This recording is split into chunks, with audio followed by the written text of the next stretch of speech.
It's time for Sportstime on Sports 56 and 98.5 FM. The first hour of Sportstime is brought to you by Lexus of Memphis. Here are your hosts, Brett Stats Snoresworthy and Bryant Dacus.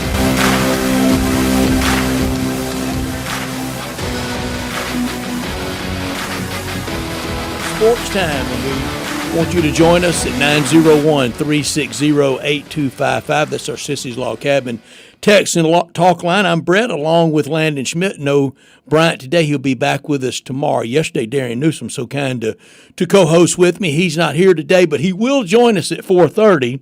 As yesterday, Landon, as you know, we were talking about the coma topic in sports. The person that had the loved one that came out of a coma, that had been in a coma since 2010, came out this year, so 15 years, and we did national, and we were going to do local at 5:30 last night, but then I went into a deep coma and I forgot about the topic. So Darian's going to rejoin us today at 4:30, and we will go local and try to explain something to somebody that may have been in the deep fog for 15 years. One of the things, and y'all touched on it nationally, and I did not, is the changing landscape of college football with now the playoff format, and that's one of the big conversation pieces at all the media days. It has been all day today at Big 12 Media Day. It will be next week. It will be at the American. It will be at the Big 10, at ACC. It will be at all of them on just exactly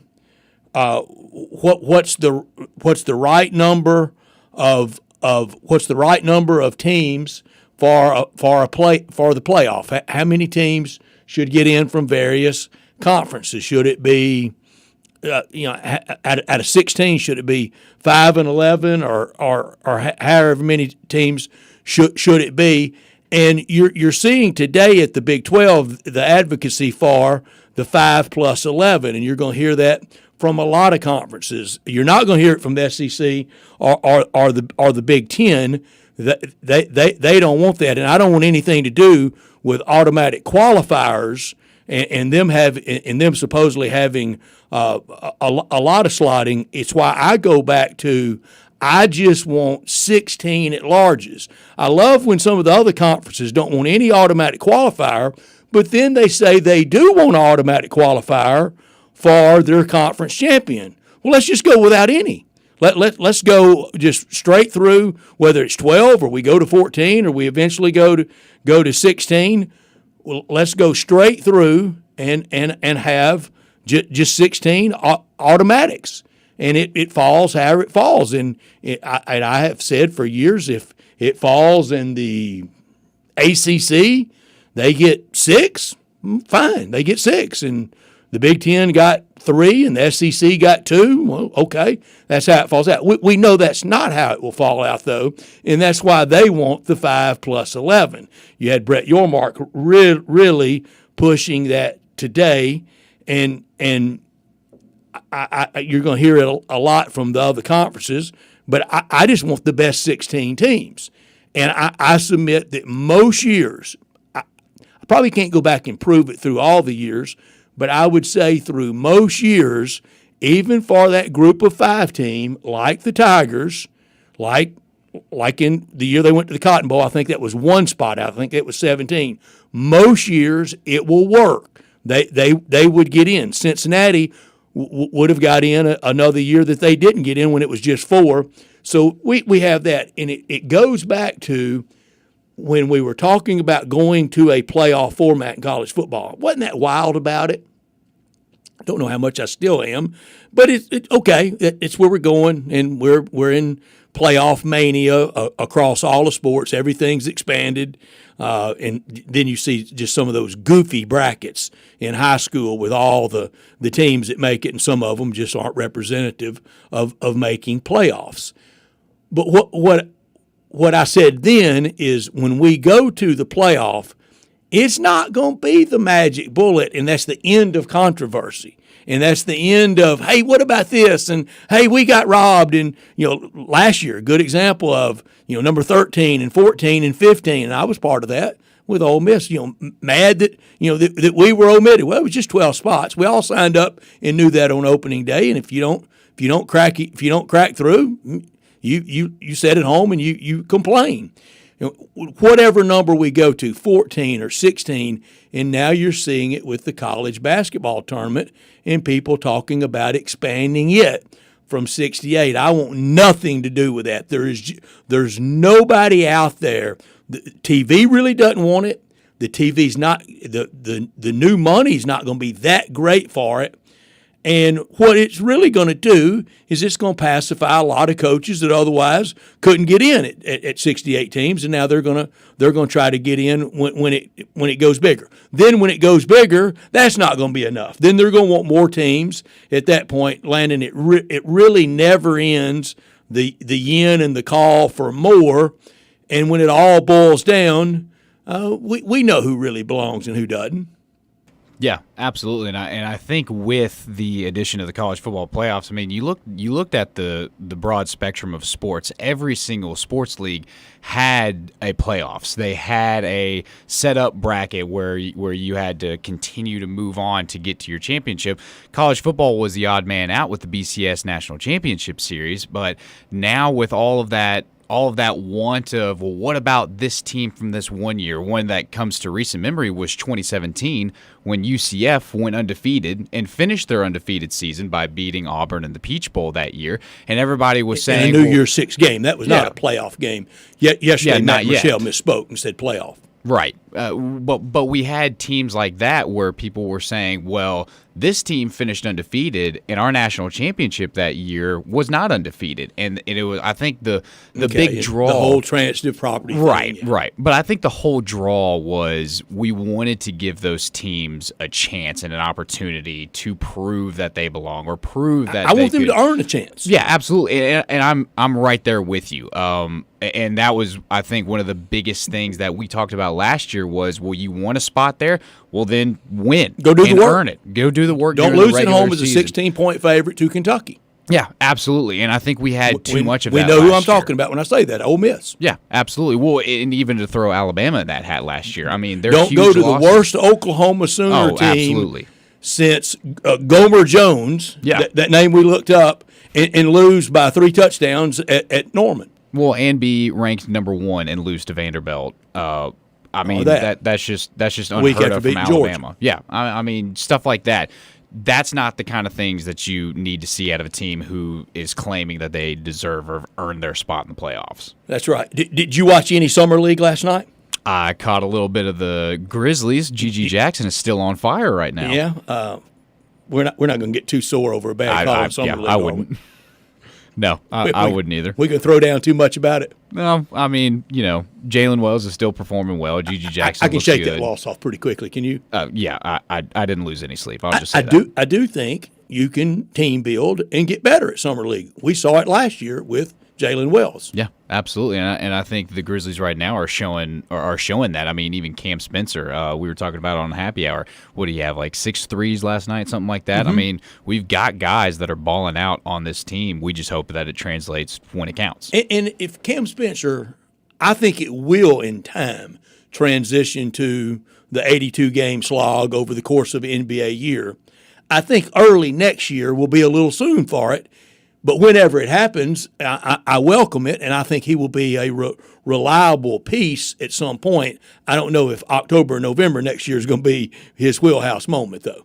Right. I mean, it's going to be a little better defenses than in Salt Lake City. Yes, absolutely. Well, and I think too, we can hold on to the fact that Cam Spencer had his Cam Spencer game against KD when we played the Suns, and he was doing a little bit of trash talking, making threes, doing that kind of things. That's the kind of fire that we want to see from these guys. He got a little baptizing this year, didn't he? Yeah, he sure did, and I think that's what we want to see. And I think the pickups that we had in the draft this year, I think what the Grizzlies are looking for, is to go back to that grit and grind mentality that carried us in the playoffs for all those years. Because not to give too much away about any sort of list or whatever, but you look at the Grizzlies' playoff history to date, and it's less than stellar. Not very impressive. Only 1 series win in the past 10 years. That's not what Memphis fans want. It's not what the Grizzlies are striving for. At least that's not what we should be striving for. And we want to make strides. And I even said this on Happy Hour earlier today. and we've been talking about it several times, is if we want to win, we need our superstars on the court. We need Ja and Jaren out there performing night in, night out. That's where it's going to start and finish with the big boys. And be those people that we need them to be. We don't want Ja proclaiming that he's going to be that superstar player, and then he's out for half of the year due to injuries and whatnot. And we already are braced for maybe extended absence from Jaren to start the year. Yeah, absolutely. And already we've lost Zach Edey due to a little sprained ankle and, his, whole incident with the Kia, which didn't impact anything, but I still think it's funny to mention that he did that in a Kia Sorrento.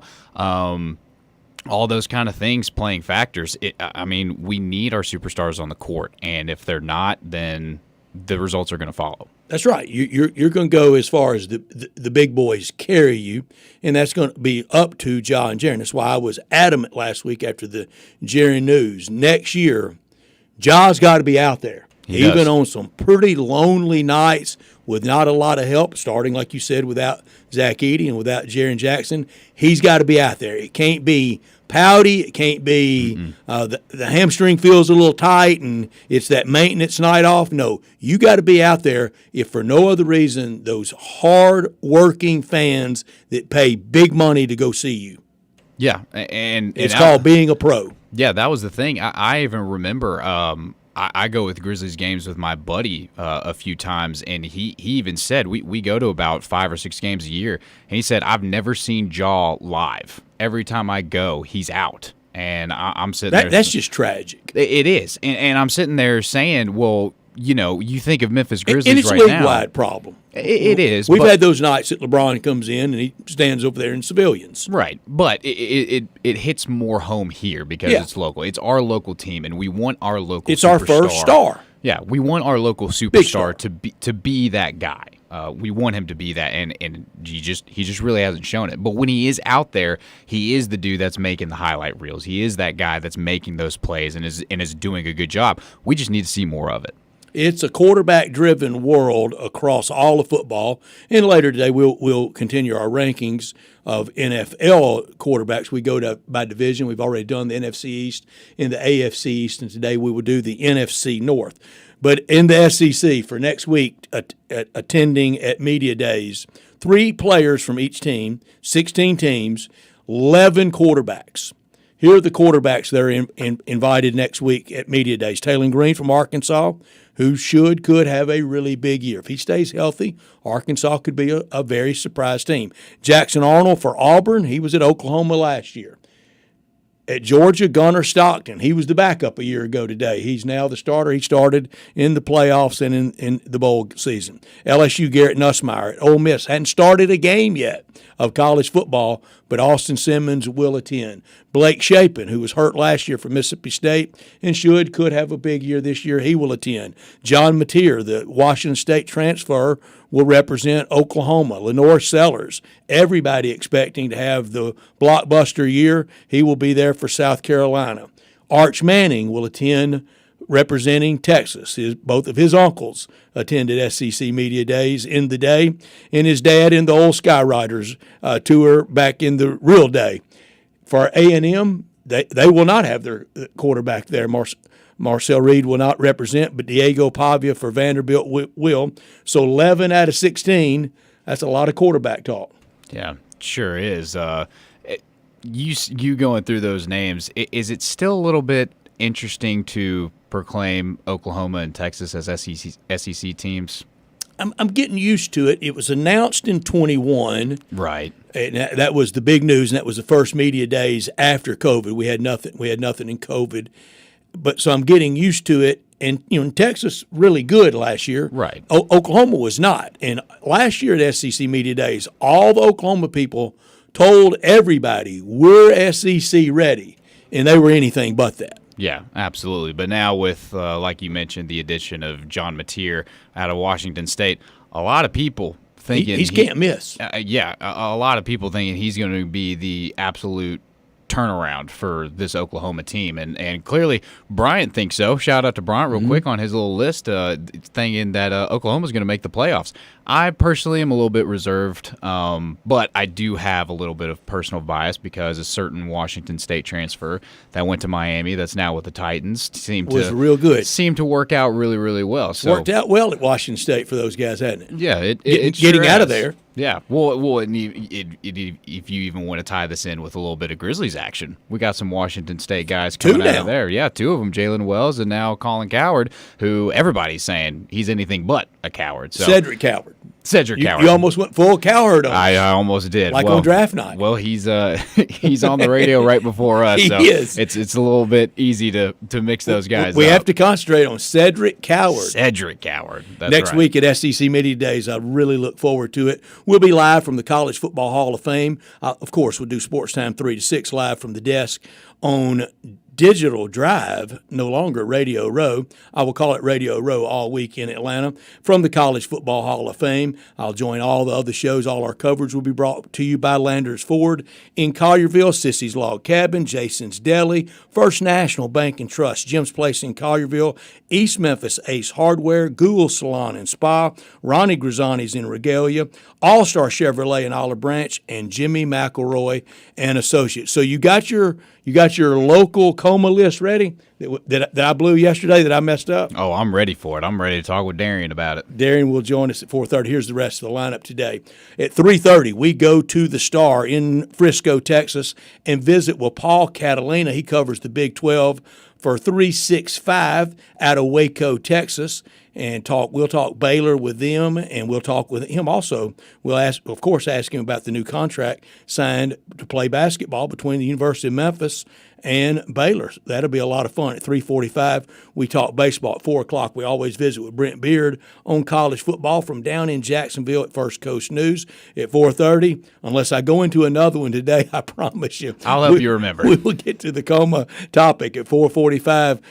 We'll come out of the coma and have the big number of the day at 5 o'clock. Bo Marchant from collegetopro.com. He's in Eastern Ohio, but he covers the Pittsburgh Steelers and the NFL, and he joins us on Tuesdays, and we will have our NFC North quarterback rankings. I think we will have a lot of unanimity today. I thought it was the South today. No, NFC North. Oh, the North? Oh, okay. NFC North, Chicago, Detroit, Green Bay, Minnesota. Well, luckily I'm prepared for that too. Okay, very good. I thought that I put that on the lineup, didn't I?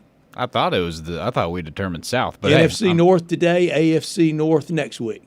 Boy, I'll roll with it. NFC South July 22nd, AFC South July 29th, NFC West August 5th, AFC West August 12th. Well, there you go. Got it all set. There it is. And then at 5:30, we'll look at what's trending from around sports and look forward to the Tuesday night. On this Tuesday, July 8th, we'll look forward to baseball. A week out from All-Star Game next Tuesday night in Atlanta at Truist Park, that great ballpark in Atlanta. Last year it was in Arlington while we were in Dallas for SEC Media Days. I don't think SEC Media Days next summer will stay on the All-Star Game circuit and be live from Philadelphia. Do you? No, I can't foresee that. Maybe Philadelphia, Mississippi. If we're lucky, but not Philadelphia, PA. It won't be that. We're live from our Family Leisure studios, where family and fun come together. Let's clear the warehouse out at Family Leisure. All in-stock patio furniture up to 60% off. That's good starters to clear it out. 4-piece deep seating set only $9.99. Chase Lounges, buy one, get half off. All Pollywood furniture 20 to 30% off. Free umbrella with dining table purchases. Special financing available at Family Leisure, 2120 Witten Road, just north of I-40. Top story of the day. You first, Landon. You ready? I am ready, and I'm really hoping, Darian, if you're out there, that you got your radio on, that you're tuned in, that you're listening, because my top story of the day is MLB All-Star snubs, and there's only one that's big on my list, and that is Juan Soto. With Juan Soto, I compared him to 3 players that did make it. So this is a complete 2-day feud y'all are having. Oh yeah, it is. Well, now I'm studied up. Now I'm ready. I'm coming back, and I'm going to set the record straight a little bit. In compared to 3 players that made it, in Fernando Tatis Jr., Kyle Stowers, and Corbin Carroll, looking at these stats of all of these players, including Juan Soto, in WAR, games, plate appearance, hits, home runs, RBI, stolen bases, batting average, on-base percentage, slugging percentage, and on-base slugging plus, of these 12 stats, the 3 players aforementioned only beat Juan Soto in 2 categories. Fernando Tatis has 1 more hit and 8 more stolen bases. Kyle has a .283 batting average compared to Soto's .267 that has only gone up during the month of June, and only .005 more of an SLG. Corbin has the same amount of stolen bases and a .564 SLG compared to Soto's .514. That's slugging percentage for the uninitiated. Yes, slugging percentage. Outside of that, Juan Soto leads handsomely in every single category and every single Y'all statistics. are plum feuding. We absolutely are. And Darian, I really hope you are listening, because the only thing that you have is Juan Soto's somewhat of a cold start at the start of this year. But this last month alone talks about how much his play now completely outshines and speaks volumes over his cold start. And there's a reason why Juan Soto was the National League Player of the Month this past month. You don't just get there by happenstance. This dude has been making plays at the plate. He's been getting his hit. He got his 1,000th hit this past month. He's had 11 home runs this past month, and he's been making plays in right field as well, making good catches at the wall and getting tagging out people at home from the right field and throws. So Juan Soto, biggest snub of the All-Stars? I'm going to say absolutely. My top story, Tiger basketball schedule. Everybody's putting it together. We even have some a lot of dates and sometimes. That Thursday, November 20th game against Purdue, 5 p.m. Central start. Saturday, December 6th against Baylor, 3:30 on CBS on a Saturday afternoon at FedEx Forum. But what we do know this: we got a lot of great teams coming in. They're playing in that MT, and they're going out to play good games, because you got to play all those games before you get into that 18-game slop that we call the AAC. We know the math on this: 8 even, 9 for sure, 10 non-conference wins, 11. You're in good shape. You below that, then you have to go 15-3, 16-2, or something like that in the AAC. You can't get down around 12 or 13 wins, or Selection Sunday will be a lot like it was 2 years ago, and nobody wants to go back to that. But the schedule should be applauded. It is spectacular what Penny Hardaway's done. Now, when we get to the schedule, you got to win games. Not top story of the day. Yeah, absolutely. We for the AAC, we need those conference wins for the Memphis Tigers to ensure themselves a good season. My not top story of the day has to be this Knicks coaching adventure that they've been going on right now. Tom Thibodeau led the Knicks to the Eastern Conference Finals, the first time the Knicks have done that since the 1999-2000 series, and apparently that wasn't good enough, especially in this day and age. People want NBA Finals appearance. They want NBA championship appearance, and it doesn't matter how long. But it doesn't matter how long you've been away from the playoffs or what that looks like. People want those final appearances.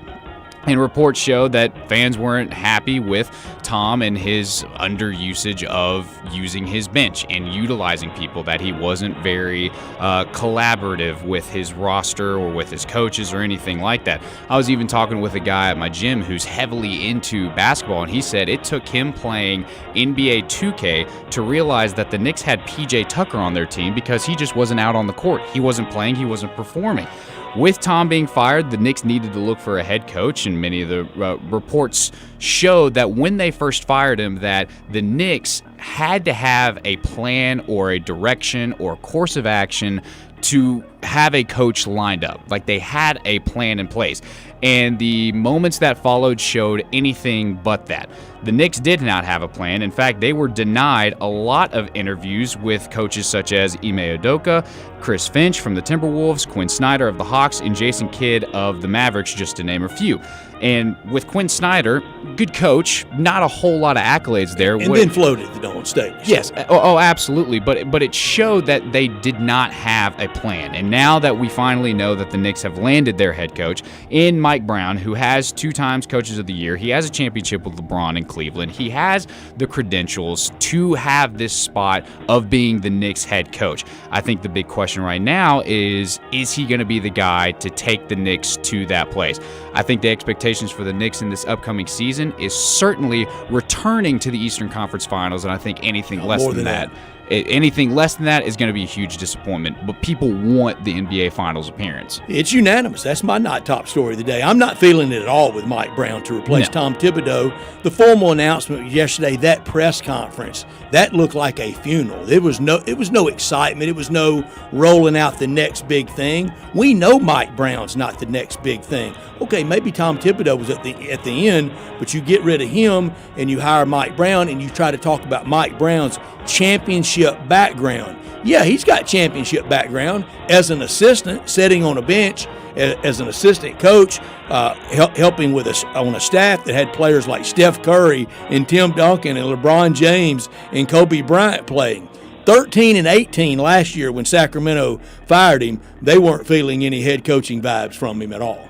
No, not at all. And I think the big difference, and I think why this hire that they like so much, is because Mike Brown has been seen to be more collaborative. He likes to include his assistant coaches. He likes to let big superstars on the team take control and make big decisions from time to time. This hour of our show brought to you every day by Lexus of Memphis at 2600 Ridgeway and online at lexusofmemphis.com. Give them a call at 901-334-9673, but they invite you to stop by the only Lexus dealership in town at 2600 Ridgeway, and that's where you can put yourself in the driver's seat of the all-new 2025 flagship LS500, and you'll be driving in style. When you purchase a Lexus, you get top-of-the-line engineering and design. That makes for the luxury driving experience. Online at lexusofmemphis.com. Experience amazing at Lexus of Memphis. He's Landon. I'm Brett. Hit us up on our Sissy's Log Cabin text and talk line at 901-360-8255. You can text or call us at that. When we come back, we go to the Star in Frisco, Texas, and talk college football and Big 12 with Paul Catalina. Be sure to follow us at Sports56 WHBQ on Twitter, Facebook, Instagram, and YouTube to watch live video of our shows, stay up to date with station events, and have chances to win prizes. Don't miss out on anything that's going on. Follow us at Sports56 WHBQ. Marshall's Steakhouse is a feast for the eyes as well as the body. Enjoy all American USDA prime steaks, aged 30 days or more, and other delicious meats and sides. Marshall's Steakhouse in Holly Springs, named the #1 steakhouse in Mississippi by the Food Network, and named in the top 2 most legendary steakhouses in the South by Southern Living Magazine. Make reservations today and get free bread pudding by calling 662-252-2424 or online at marshallsteakhouse.com. Marshall Steakhouse in Holly Springs, a Southern treat. Visit Frontier Western Store today for new shirts and boots. Frontier is your top Carhartt store in the Mid-South. There's thousands of in-stock shirts and jeans. They have the classic K87 pocket tee in every color they make, including new ones just released. Available small to 4X. Want new jeans? Frontier has you covered with super tough work denim by Carhartt. And you've got to check out their selection of Ariat jeans for men, women, and children. You'll love how easy it is to find the size and style you need. Have you seen Frontier's remodeled world-famous boot showroom? It continues to expand. New styles by Ariat just arrived, plus plenty of in-stock proven classics too. Whether you need work or dress boots, trust that Frontier's the place to come. See thousands of pairs of Ariat boots and thousands more by Dan Post, Corral, Durango, Rocky, Twisted X, and others. And Frontier's pricing is lower than online and chain stores, so you know just the local shop to visit. Frontier Western Store, 5880 Goodman Road in Olive Branch, and on the web at frontierwesternstore.com. Locally owned and operated since 1967. Gary, from the service director of Lexus Memphis. Our service department needs to be more than just a place where you get your oil change. We need glass repair, windshield replacement, recalibration of your gear and sound systems, even leather, tire replacement, all the things you'd expect from an automotive. Please check out our website. You can schedule your specials, hours of operation, if you like to do in person, usually reach out to our reception. 2 Miss Rebel Yell is back. The Rebel Yell Hotline Radio Show is back on WHBQ Sports 56 and 98.5 FM. Every Monday night at 6, hear the latest news on your Ole Miss Rebels with Yancey Porter with 24/7 Sports, former Ole Miss defensive tackle Mike Fitzsimmons, Gordon Ford covering SEC Sports Call, and former Ole Miss baseball announcer Gary Darby. From kickoff to free throw to extra innings, your Ole Miss Sports on the Rebel Yell Hotline Show right here Monday night at 6 on Sports 56, 560 AM and 98.5 FM, your Mid-South sports station. Is your wife asking you to stop eating junk food? Well, we have you covered at Humdinger's. It's quick and it's healthy, and most important, it tastes amazing. With many choices from salmon salad to rainbow trout and grilled asparagus. Come visit us for lunch at Humdinger's, 6300 Poplar Avenue. So good, Coach Penny eats with us weekly. Don't forget, Humdinger's offers full-service catering for weddings, social events, or your corporate lunches. You can call 901-260-8292 to find out more. Rick's Powder Coating for a beautiful finish every time. Rick's Powder Coating specializes in automotive, ornamental, residential, and industrial coating. With 2 conveyor lines and the largest batch ovens in the Mid-South, Rick's can accommodate all of your powder coating needs. Locally owned and operated since 2002, Rick's Powder Coating will customize a beautiful finish just for you. Drop by or call to see how Rick's Powder Coating can bring color to your life. 901-367-2771 or rickspowdercoating.com. Top Gun is the largest indoor range in the Mid-South, but size isn't their only difference. Top Gun has the best instructors with over 300 years combined experience and classes all the way from first shot to master marksmanship. Plus, Top Gun is affordable. Gold membership is just $48 a month. That's just $1.60 a day for unlimited range time, free gun rentals with purchase of ammo, and members lounge access. Top Gun, 2770 Witten Road and TopGunMemphis.com. Always shoot with the best. Top Gun Memphis. Sports 56 traffic. Good afternoon. Steady flow of traffic trying to get south of Memphis on 55 southbound down through DeSoto County. Again, there's some showers mixed in with rush hour traffic out here in certain parts of town, so be careful, especially over in parts of West Memphis. We've seen quite a bit of downpours over in that area. Again, give yourself extra travel time just to be on the safe side. Weimer's Jewelry is your diamond engagement ring headquarters this bridal season. Go by and see them and shop local. Why? Because you'll save a whole lot of money at Weimer's Jewelry on Highway 64. I'm Commander Chuck with your on-time traffic.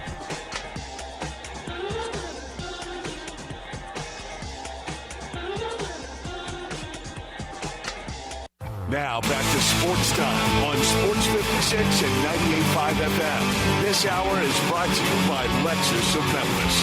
Here are your hosts, Brett Staggs Norsworthy and Brian Davis.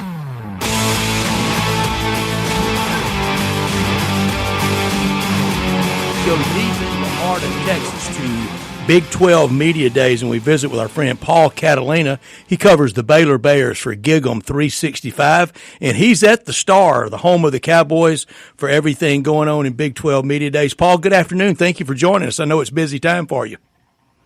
It's been crazy, and actually, we actually just got bought.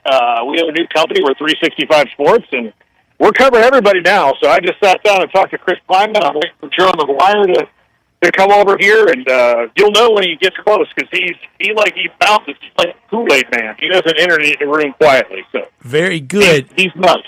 Yeah. Very, very good. We will start with Baylor, though, and we'll start with the Baylor Bears and the Memphis Tigers with the announcement yesterday of the basketball series. Did you see that coming? And that'll be fun over the next 4 years, won't it? Oh, I'm fired up about it. I mean, with what Penny's got going there at Memphis right now and building that back into a basketball power, and then what Scott's done at Baylor, which is phenomenal. In the history of college basketball, the biggest rebuild in history to what he's done. That's going to be great games. I might need to come up to Memphis and watch one of them just to get the vibe there because it's fun. Baylor basketball has been a fun thing, through the ups and downs of it all. But yeah, getting them to play a team like Memphis that's just awesome. And for 4 years too, that's great. Also, it really does help with scheduling for both parties to know, because it is hard now scheduling, and with conference realignment, the ever-changing world of that, it's tough to kind of know the out years in scheduling. But we know Baylor and the Tigers for the next 4 years, and in the Big 12 with a commissioner like Brett Yormark, we knew he would have basketball more than right. But he's got football right too. Oh, it's getting there. I mean, I think the big thing is you can see him. He's a real advocate for the league, and he's also just an advocate for what makes sense and not just following the narrative of this is the way we've done it, this is the SEC, this is how blah, blah, blah, blah, blah. Like, that's all well and good. But, like, it's about what's happening in each given year. And this is a really good conference. It's been a great conference in basketball. It has potential to be a great conference in football, but because of the schools that are kind of all stuck in the middle a little bit, as far as recognition goes, they don't have the same kind of boost, and they didn't promote themselves as well as the SEC. In fact, the SEC's biggest strength is not the fact that they are good at football; it's the fact that they are good at telling people that they are good at football. And the Big 12 last year had one of the real surprise teams out there in Arizona State. Who could be this year's surprise team in the Big 12? I'm going to give you two. I'm going to tell you, while I don't think maybe they might raise to the level of Arizona State, I think Cincinnati has a lot of guys coming back. They have a pretty navigatable schedule. I mean, like, it's not. You don't maybe have all the murderers row so much, so they can take a lump and maybe get back a little bit quicker. And the one I think that could make a huge jump is Utah, because I don't think anything's going to change defensively for them. But getting Devin Dampier to come over with his offensive coordinator from New Mexico and start taking snaps there at quarterback is going to change everything, because the Utes have been kind of handcuffed by the Cam Rising situation for 2 full years. And now that's over, and they can go back, or maybe 3 full years, to be honest with you. So now that that's over, and no offense to Cam Rising, but, they're kind of waiting for him to be healthy and stay healthy and all that. They've got Devin Dampier, whose name, if your listeners aren't familiar, they will be familiar by the end of the year. This dude can play, and he's ready to go on a big-time level. So. Yeah, hi Paul. This is Landon, the producer over here, and I wanted to focus a little bit on Baylor, because you guys had a pretty good recruiting class this year. You have a couple of 4-star recruits that are already enrolled. You got a number of 3-star recruits enrolled. I noticed a lot of that had to deal with the additions on the D line, especially this 4-star recruit you have out of Dallas, Kamarion Morgan, if I'm saying that correctly. Kamarion Morgan, yeah. Looking like some really good superstars coming out of high school that are committing to Baylor, and we saw just last year alone in college football how important a freshman player can be. I mean, you got guys like Jeremiah Smith, Ryan Williams, those kind of guys that can really help turn a program around. How excited are you guys for these freshmen coming in to help this Baylor Bears football team launching into the 2025 season? I think Morgan might play low, but I think that this is a really deep team, maybe more than it's been. I actually we just had Coach Aranda like 30 minutes before he called, so he feels good about the depth, and I think there'll be some freshman contributors. And there has to be in modern college football, because you never know how long you're going to have these guys.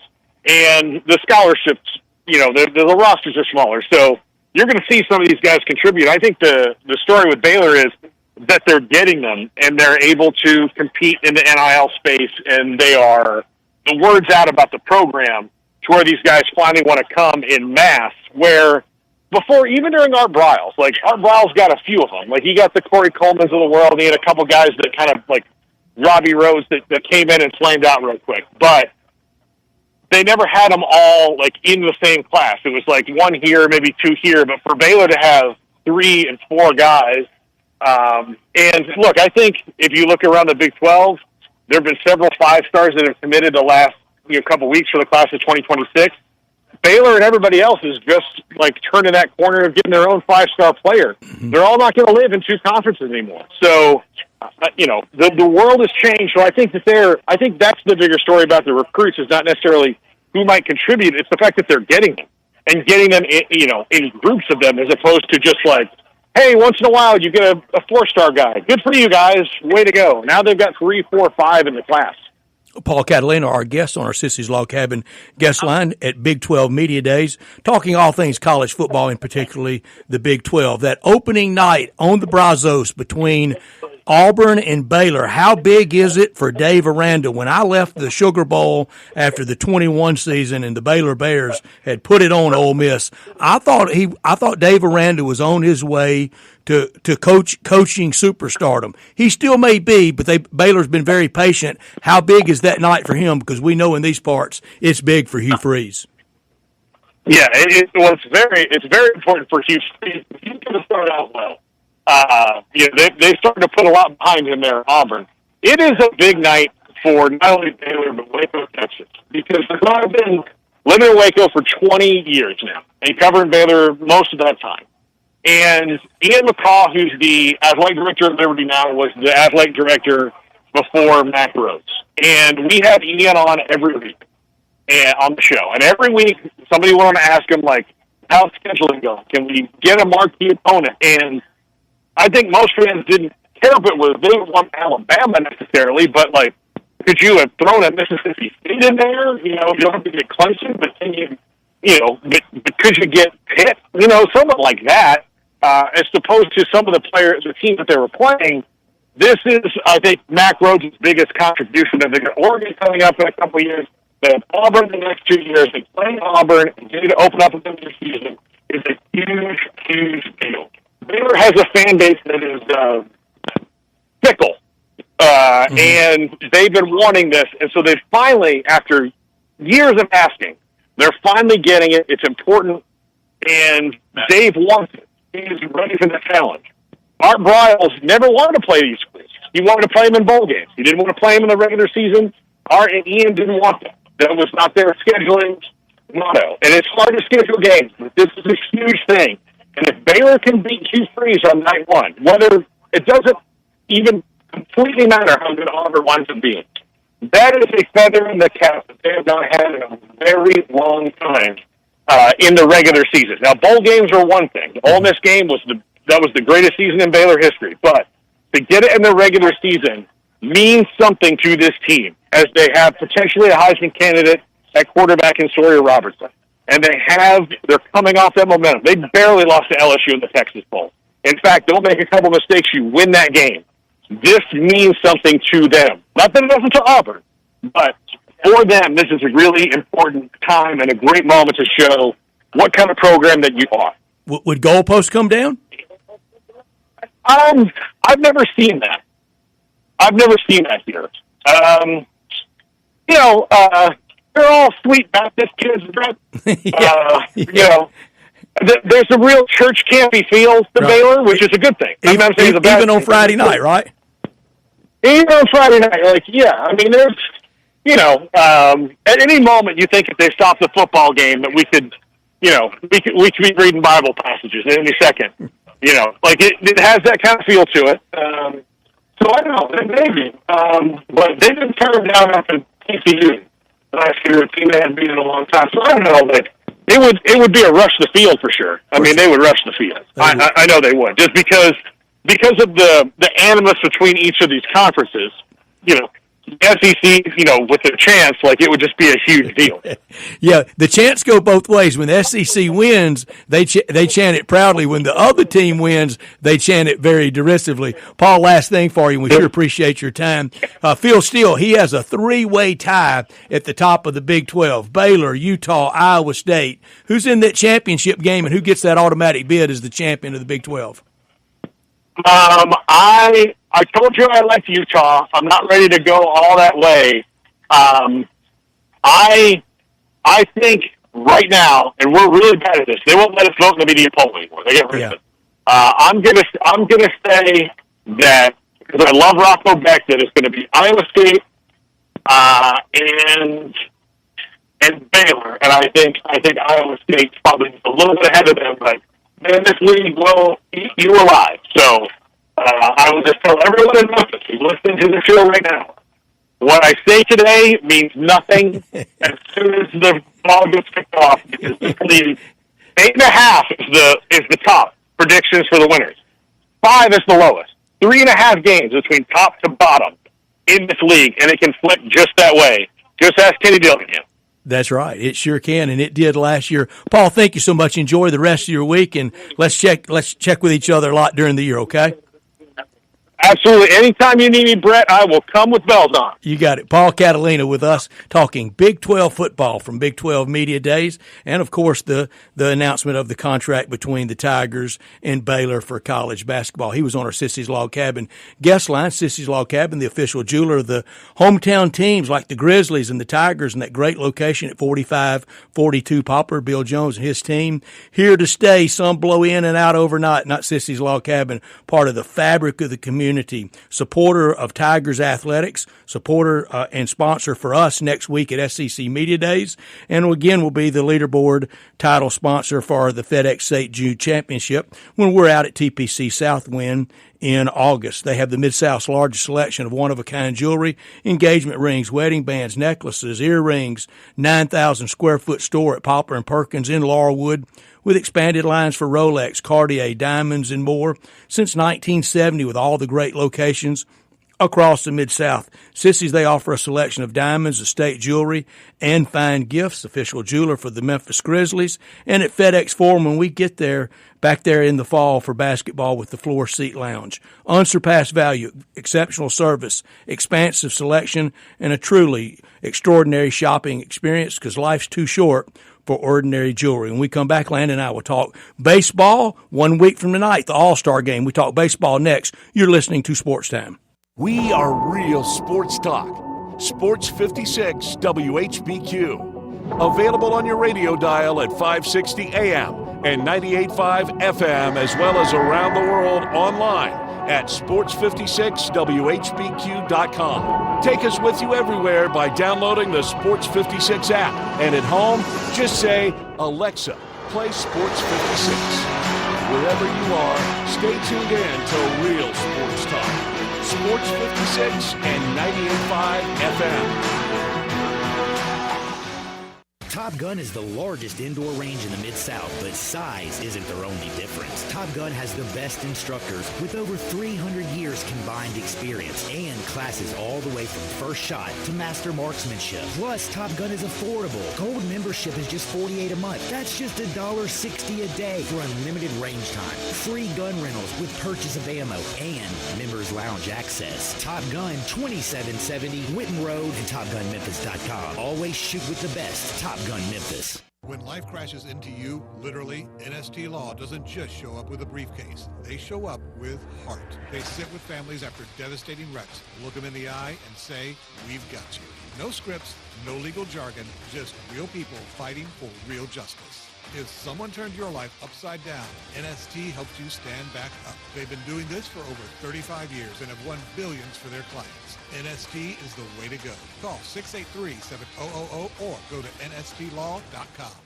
Sunrise on Jefferson and Sunrise East on Poplar were recently voted the best breakfast restaurants in Memphis by a guy on the internet. This was a rave review. He rhapsodized about the signature square biscuits, the huge selection of delicious foods, the friendliness of the staff, and how fast and fresh his breakfast was at both Sunrise locations. It was the kind of unsolicited post that businesses love to see. Okay, it was written by me. I posted it. That doesn't make it any less true. You can't do better than Sunrise. At Jason's Deli, when you're dining in or picking up curbside, you can expect wholesome food and no surprises, just delicious sandwiches, crisp salads, and quick quality meals made with the freshest ingredients and no artificial trans fats, MSG, high fructose corn syrup, or artificial colors and dyes. Around here, a lot of thought goes into what we put into our food and what we take out of it, because you're not just taking a bite, you're getting a taste of who we are. New items are constantly being created to expand our menu for all tastes and special diets with vegan and gluten-free options available. Convenience and on-time delivery you can count on. It's just a click away at jasonsdeli.com, so whether you need to feed 5 people or 5,000, the team at Jason's Deli, they have the credentials and the commitment to keep you satisfied. Freshness is nearby at Jason's Deli with locations at Ridgeway in the Park Place Center, Poplar and Highland, Germantown Road in Cordova, and on Goodman Road in Olive Branch. Jason's Deli. It's wholesome food and no surprises. Hi, this is Troy Fiveash, owner of Fiveash Roofing. In these uncertain economic times, there are so many things as a contractor and a business owner that I cannot control. The rising cost of materials, not to mention fuel and transportation costs. In the last 2 years, shingle prices have almost doubled, and commercial materials have doubled. And I don't have to tell you what fuel costs these days. But you know what I can control? How much markup I put on a project. I have always prided myself in knowing I never gouge a customer. But in an effort to ensure my crews have work and my customers are being treated fairly, I have lowered my profit margin, hoping to give you a price you can live with and keeping my crews busy. So if you need a roof or gutters, please give us a call. Fiveash Roofing, fair, honest, and ethical. 367-0050 or MemphisRoofer.com. 367-0050 or MemphisRoofer.com. 367-0050 or MemphisRoofer.com. Fiveash Roofing, it's what we do. We're here for you. Drivers who switch and save with Progressive could save hundreds. With that kind of money, go big time and skip the regular line at the airport and pay for security. Imagine not having to quickly unpack and pack at the place you already came back to. And wearing your shoes the whole time you're there? You can't put a price on that kind of luxury. Well, actually you can, and you paid for it. Switch to Progressive and you can save big time for speedy security. Progressive Casualty Insurance Company and affiliates, not available in all states. Potential savings will vary. Now back to Sports Time on Sports 56 and 98.5 FM. This hour is brought to you by Lexus of Memphis. Here are your hosts, Brett Stats Norsworthy and Brian Davis. Thank you, Landon. Let's talk baseball. We said we would. First, I want to alert everyone. Really serious weather moving through now until about the end of our show at 6 o'clock. Be alert, be aware, be really safe out there in that we see the radar and we hear the crackling lightning just like you do. We heard it a few seconds ago. It's starting to pour like crazy outside right now. When the lights flickered. So everybody in making the way home, be really, really careful.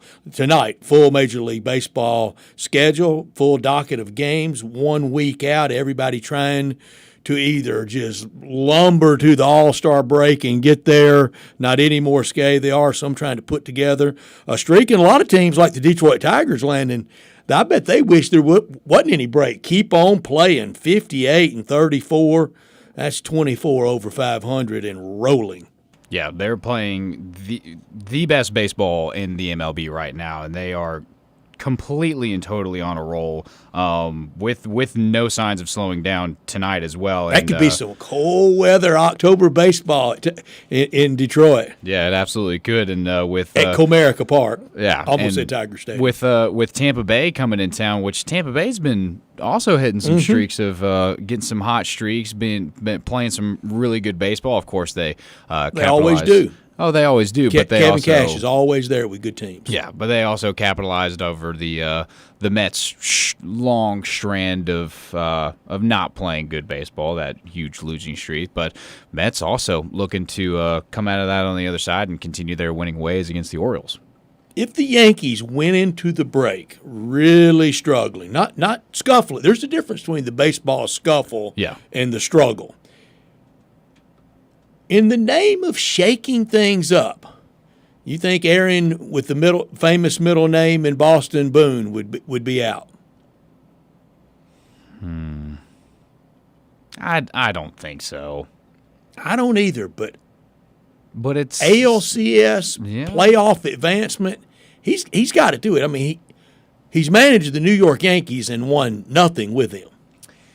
Yeah, but still, I mean, you still got a lot of good players. I think you do. Each and season they always will have. Yeah, and each season, I'm sure you're guaranteed that playoff spot. That's what they buy. They buy the October. They buy their October pass. Right, absolutely. But I think too, if you look at the changing landscape and what we just talked about with our not top stories and how playoff runs just isn't really cutting it anymore. I mean, it's something to consider how much longer till you are on the chopping block. Poor Billy Martin, George Steinbrenner, the late George Steinbrenner, he would have fired and rehired Billy Martin 2 times already this year. I think he really treated him shabbily.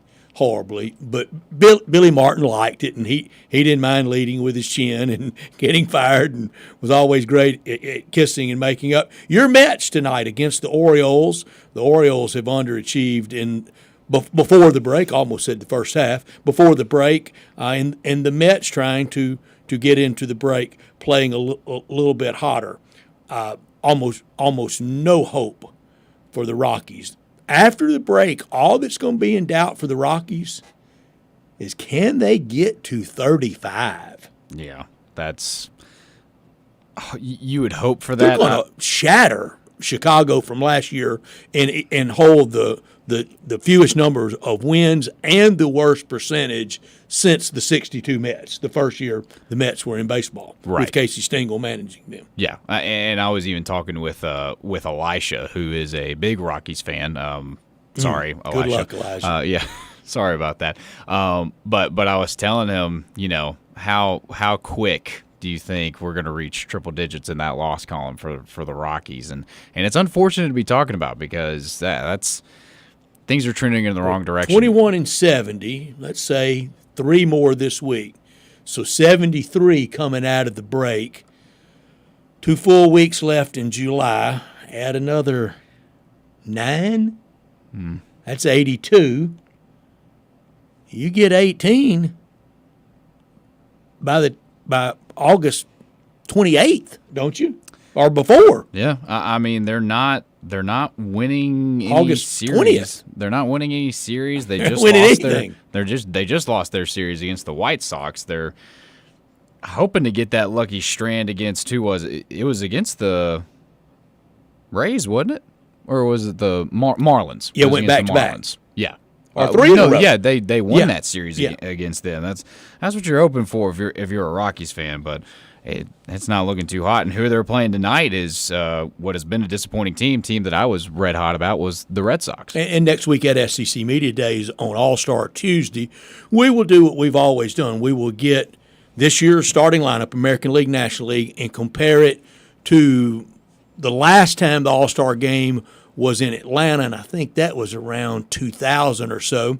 And we'll go back maybe to one of yesteryear. And it's hard for the current day lineup to stack up.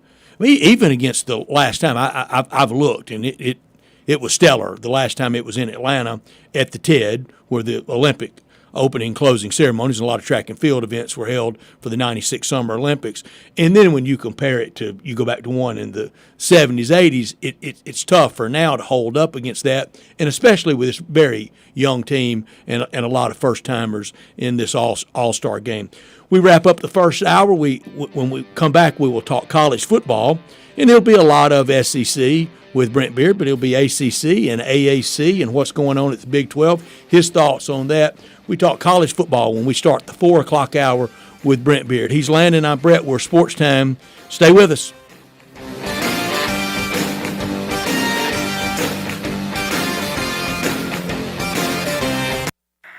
Newsflash, Family Leisure needs your help. Family Leisure has a warehouse full of inventory, and they need it cleaned out. Do your part to make room for new items, and you get great deals on almost everything. Listen up. All in-stock patio furniture, it's up to 80% off. You can get a 4-piece deep seating set for under $1,000. Chaise lounges. You buy one, and you're going to need another, and that other one will be one half off.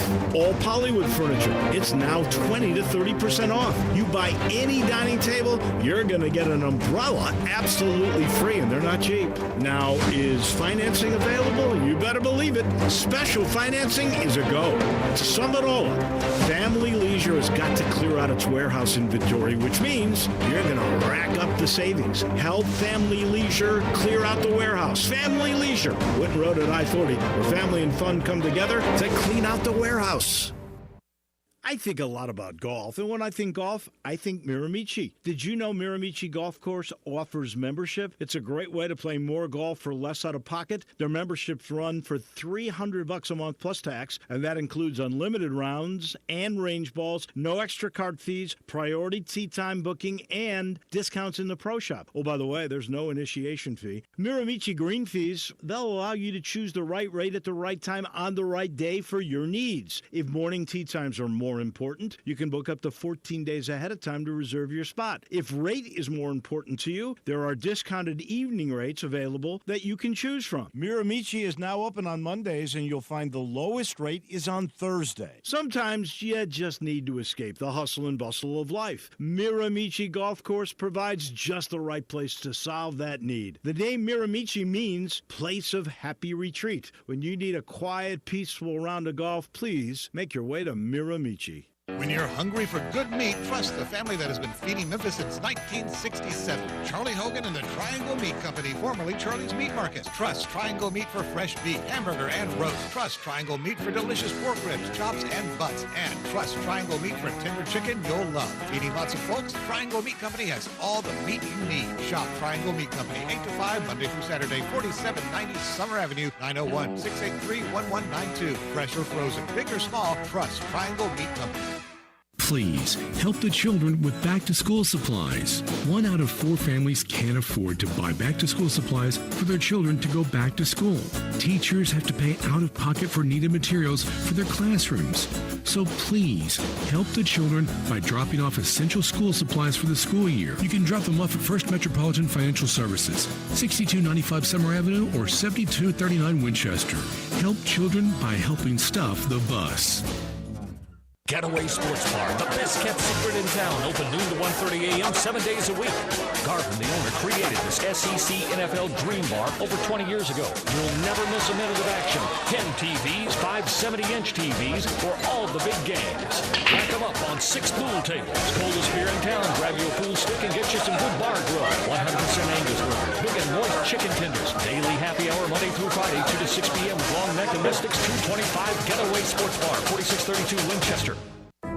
Extraordinary events come once in a blue moon, and right now, even the most extravagant luxuries are well within reach. The one and only May sale is back at Sissy's Log Cabin, and you can save up to 50% on nearly everything in the store. This is your chance to get the service, selection, and experience that makes you feel like family at the best prices of the year, guaranteed. Don't miss the one and only May sale at Sissy's Log Cabin, because life's too short for ordinary jewelry. Sports 56 traffic. Good afternoon. It's starting to pick up certain sections of Sam Cooper going outbound. Midtown traffic. It's been busy on and off here the last hour, dodging some showers, thunderstorms out here this afternoon. Give yourself extra travel time. A little bit of slipping and sliding now starting to happen. Hey, Weimer's Jewelry is your diamond engagement ring headquarters this bridal season. Stop by and see them at Weimer's Jewelry at 7525 Highway 64. I'm Commander Chuck with your on-time traffic.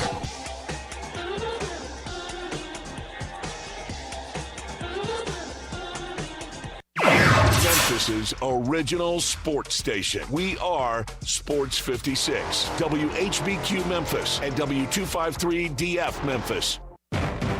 College football talk every Tuesday with Brent Beard, Heisman voter, and on Twitter X at Brent Beard. SEC, ACC, AAC. We talk it all with Brent. Here's Brent Beard with Bryant and Brett.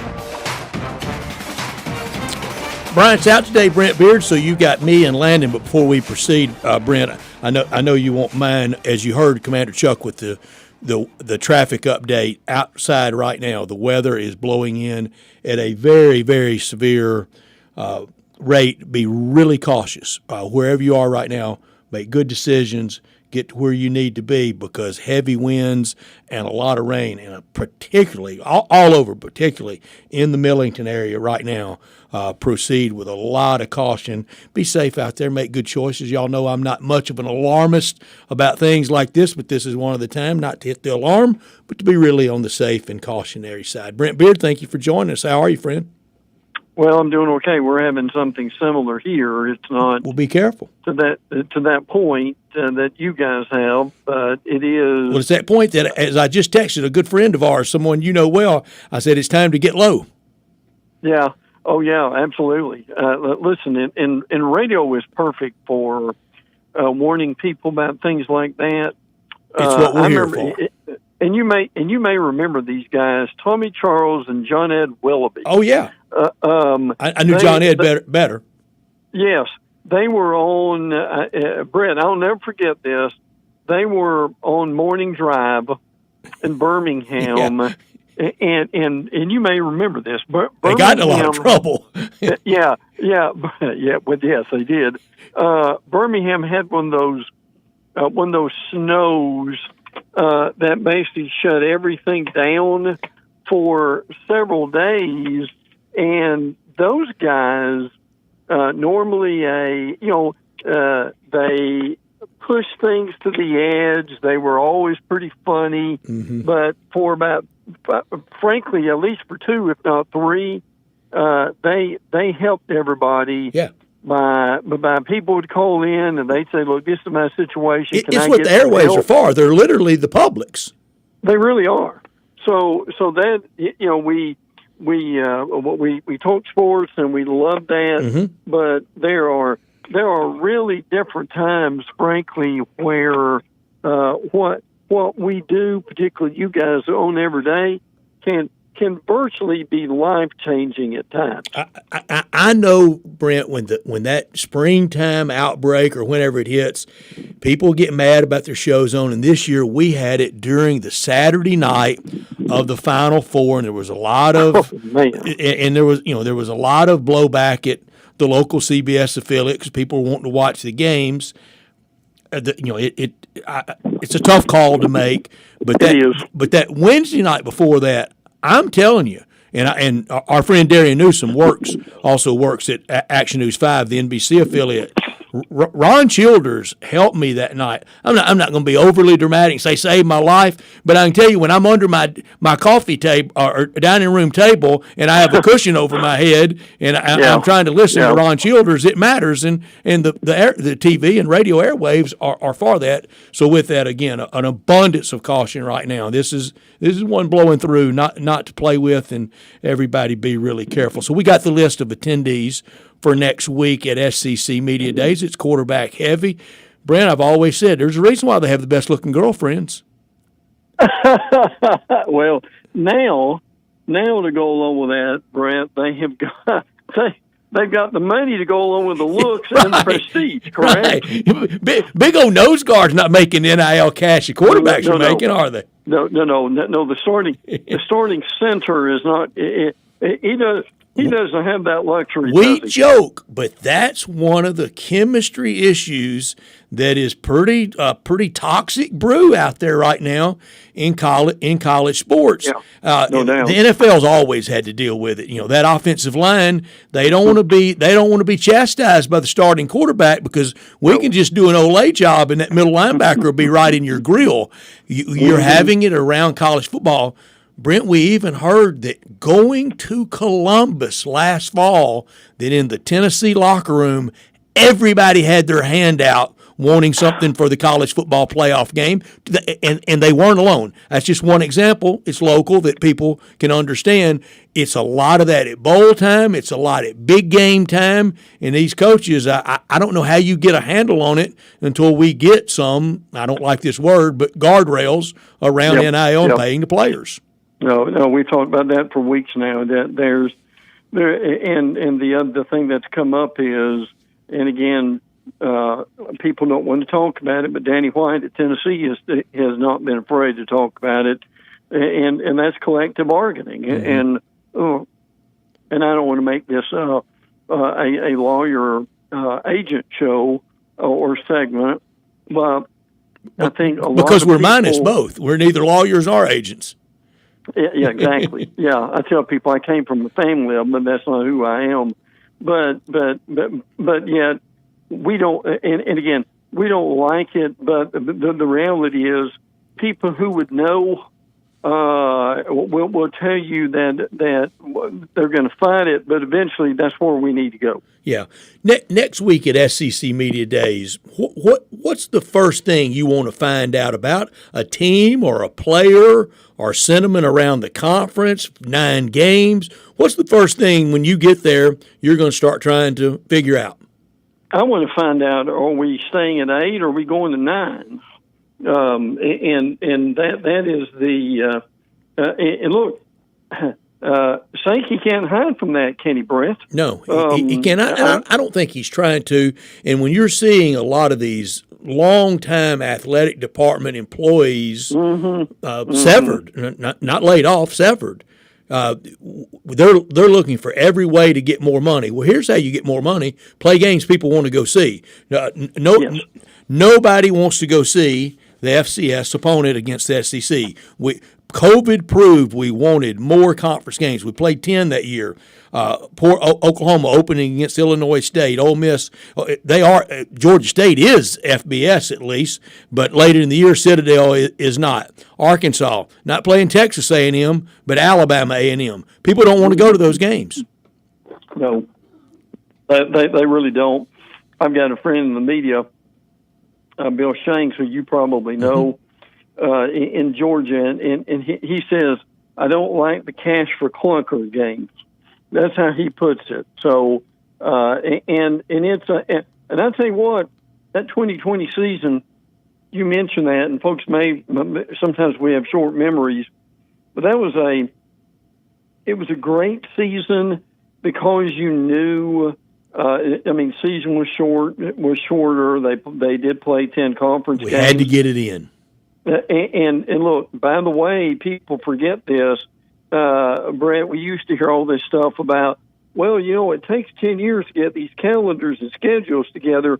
Well, the truth of the matter is, and you remember this like I do, they got a schedule together because they had to. In what, Brett, 2 weeks maybe, if it was that long? And then the changes on the fly. That year, Brent, Ole Miss and LSU, you're right. There's a lot of short memories out there. But that year, Ole Miss and LSU met on Saturday, December 19th. Mm-hmm. It was the afternoon game leading into the SEC championship game being played that night between Alabama and Florida. So we can do a lot on the fly and a lot more. It's been an excuse. We can do a lot more than we've been doing. Yeah, well, there's no question about that. And look, the question is going to be, okay, if they go to 9 games, when do they go and can they get the schedule straightened out? Look, would it surprise you at all if someone in the office has already got this figured out? Well, I'd be shocked if they don't. I would. Listen, I'd be shocked. Multiple scenarios they have figured out. There's no question about that. They should have. No, they should.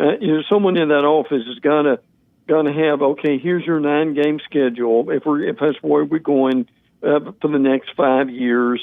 And frankly, someone's got to figure out and probably do. And look, I know you can't come up with teams right now necessarily, but if we go to 16, what that's going to look like too. Brett, yesterday I did. We have our big number of the day at 4:45, and mine was last year's Heisman balloting. You're a voter, I'm a voter, and last year in the top 10 that they list, there was not a single SEC representative, not one in the top 10. Last year, there was not an SEC team even in the finals. 2 years ago, the SEC lost in the finals. Last year, didn't even make the finals. No Heisman representative in the top 10. Where's the Heisman rep come this year from the SEC? Well, who is it? I know I get all this Manning stuff with Arch, but look, I would say right now, Garrett Nussmeier may be your guy more than even Arch, frankly. Well, they both have very high profile openers. That if they win, if LSU defeats Clemson and Arch and Texas defeats Ohio State, and they put up the requisite numbers, the right numbers, 275 north passing and a couple of touchdowns, they could jump out to the 3/4 pole ahead of everybody else. They could. I'll tell you another guy who could too is DJ Lagway. Now we've had only a small sample size. Yeah, but beating Long Island's not going to give him the big lift that Arch and Nussmeier will get. No, I agree with that. Now they do. I mean, they've got Miami in September, and that's going to be big for them. Well, Lagway and the Gators go to Baton Rouge in September. They sure do. So so there's a chance if he gets on fire And then, Brett, they've got what might be arguably their biggest game in years with Texas coming to town. Mm-hmm. And look, I'm actually hearing that from Gator fans and Gator media that they think, they've got a week off before they play that game. That as far as in terms of fan excitement, expectations, my two pretty big brands. Forth. Yeah, that thing could be a real spectacle. I'll put it that way. And Arch versus Lagway, that one. Jump in, Landon. Yeah, Brent, we're talking about the Gators, and those are the Gators are one of the teams that I'm most excited about this year because going into this year, Billy Napier's kind of against the wall. This is kind of like a make or break year for him. He's coming into this season, and by far, this is the best roster that the Gators have had in recent memory. They have a lot of returning offensive linemen, a lot of returning defensive linemen. They've made some great moves at the wide receiver position, and DJ Lagway is expected to make a huge leap this year. He's already in discussion for being a favorite for Heisman winner. How excited are you about Florida football, and how much better do you think they're going to be this year, or do you think they're going to regress and not be that good? No, now the thing is, the great equalizer for them is the schedule. The schedule is still brutal. They're just changing locations or switching locations. This is a really good club. I mean, their running game with Jaden Baugh is very good. Wide receivers are some of the best they've had in a while with Eugene Wilson, Dallas Wilson, this third event kid from UCLA. And they've been patient with them. Billy Napier. Oh, yeah. Part of the excitement is the offensive line. Austin Barber, Jake Slaughter are two really good guys. Slaughter may be in a league of his own. Slaughter's huge for him. Oh, yeah, he is. Tyreek Sapp, Caleb Banks, those are guys. Grayson Howard, who's from Jacksonville. There's no question. This is their best team in a while. But there are a couple things here that under Napier have got to change. One is, and there's still a lot of people who believe that he needs to not call the plays. And just be the coach. That's one thing.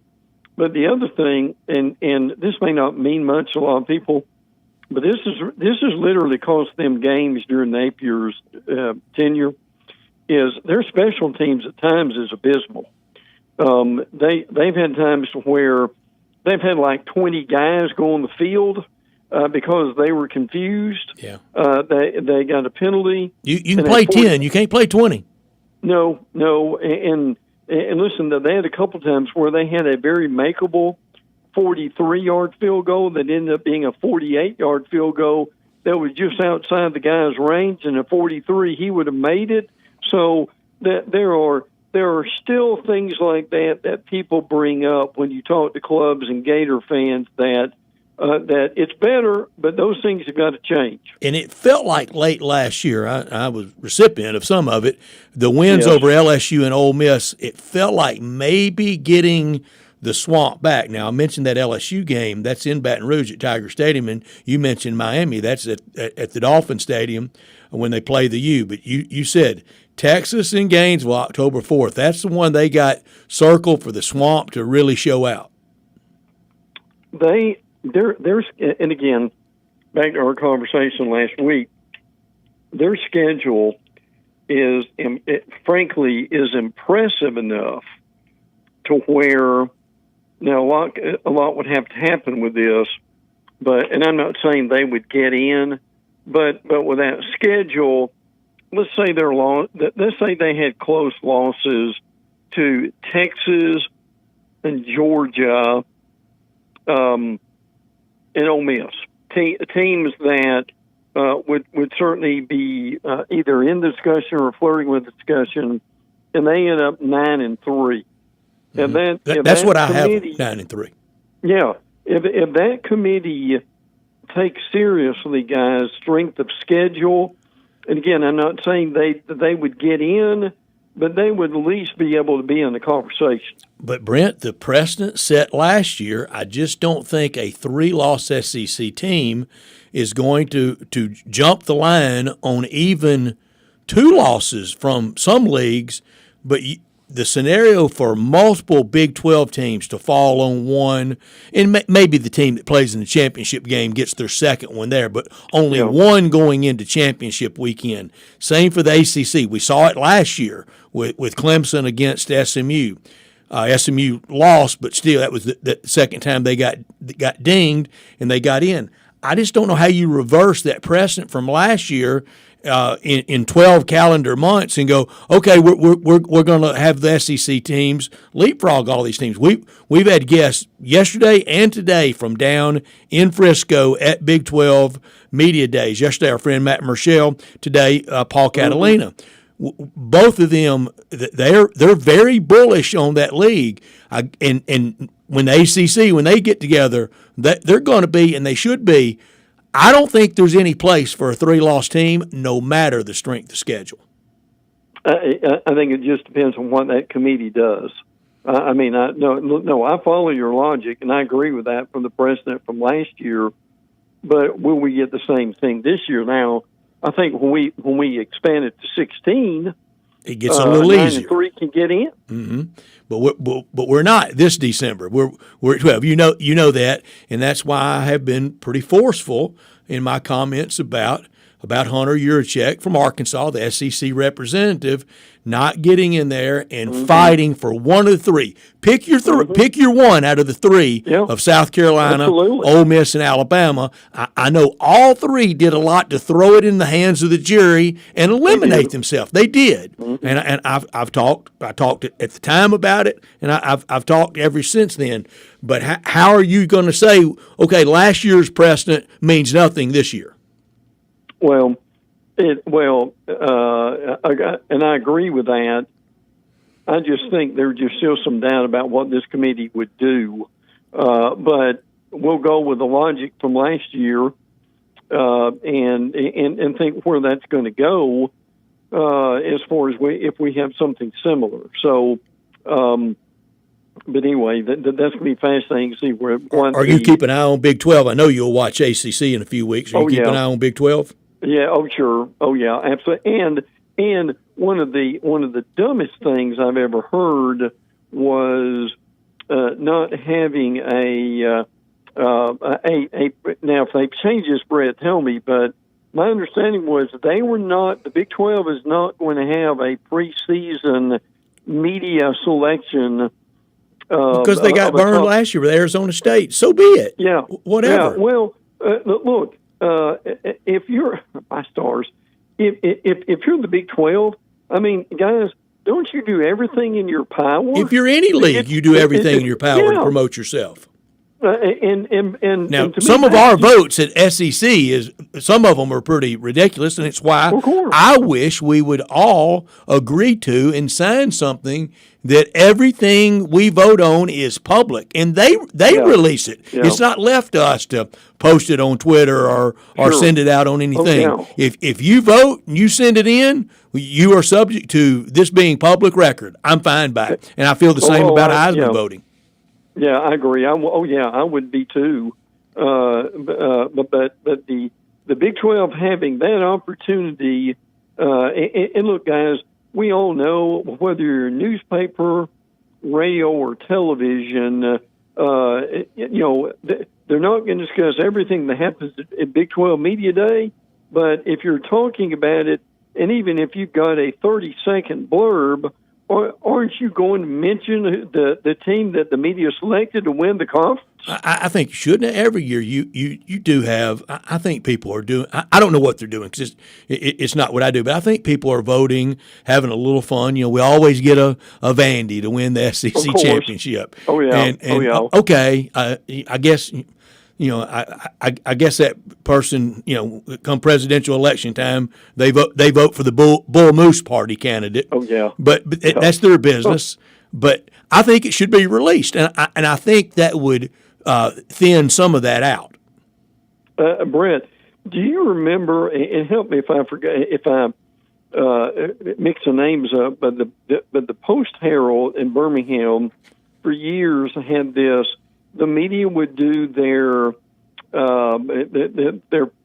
poll, and was it I want to say Jimmy Bryan, and I may be awful that, but there was one that was a Mississippi State fan, and he predicted State to win the conference every year. But he told it on himself, didn't he?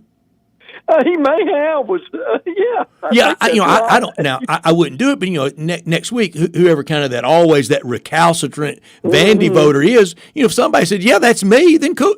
Cool. That's goofy, but cool. Well, and listen, the way Vandy played last year, and I'm not saying they're going to play that way this year. It was Jimmy Bryan, who was a great outdoorsman and writer. He was, wasn't he? Yeah. Oh yeah. Yeah, but people laughed at that, but they expected that from him, and they just had fun with the poll, and that was another thing that made people read it, frankly. So, but again, I mean, if you're writing for the national banner, and why not vote for Vandy and give them a little bit of publicity? Brent, can't wait to see you next week. We're going to eat every meal together. Okay. Wonderful. Look forward to it. Thank you, my friend. Me too, guys. Take care. You got it. Brent Beard with us from First Coast News down in Jacksonville, and we'll catch up for sure at Radio Row next week with Brent, one of our sponsors next week for SEC Media Days. Our friends at East Memphis Ace Hardware. Shop locally with the good people at East Memphis Ace Hardware at 5143 Quince in Quince Station Shopping Center, where the nice people are helpful and with great, knowledgeable employees. They have a fantastic customer loyalty program. You want that old-fashioned hardware store? I hear people always say that. You got it. We have it. We've had it. It's what Janelle and Jarrett Carter, it's what they've built and what they've maintained. Plants, tools, lawnmowers, grills. You want a grill, they've got them. Big Green Egg, Traeger, charcoal grills, gas grills, flat top grills, Weber, Blackstone.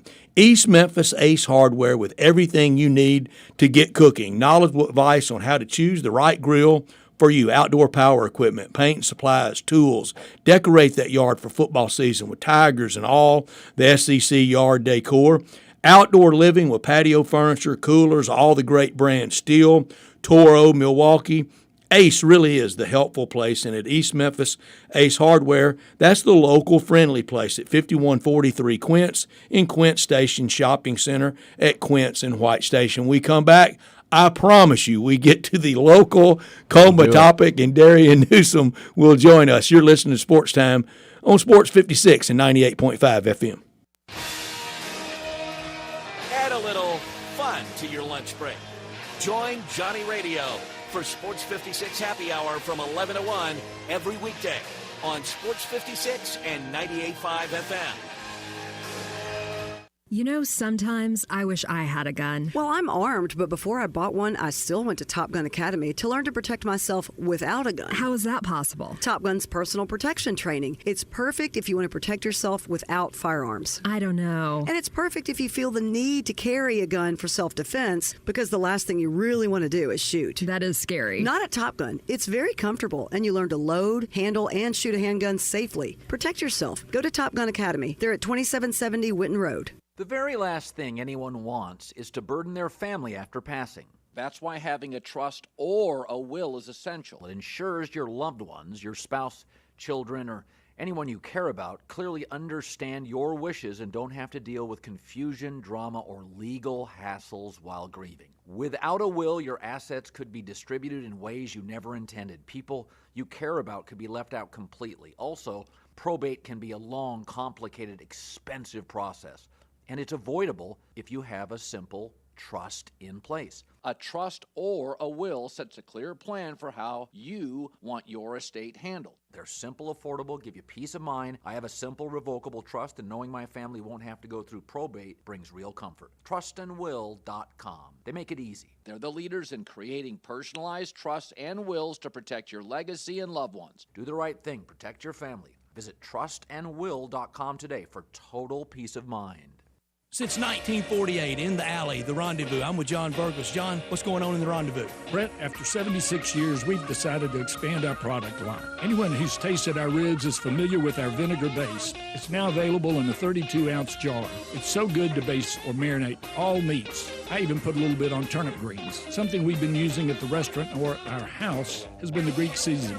My father was a cook, but my mother was a chef. and she was the one that put Creek seasoning on everything from a Mediterranean diet or a steak. My mom used it on soup, salad, veggies, fish, any meats. It's a great seasoning and a flavor enhancer. My brother Nick figured out salt and pepper was more than just McCormick's and Morton's. He's come up with the perfect blend we use to coat our shoulders and our brisket, and he used to make it for his friends as Christmas gifts, and they loved it. All these products are available at the Rendezvous or online for shipping as gifts and in many grocery stores. And if they're not in your favorite grocery store, ask your grocer to stock it. A beloved family affair and still going strong since 1948. The Rendezvous.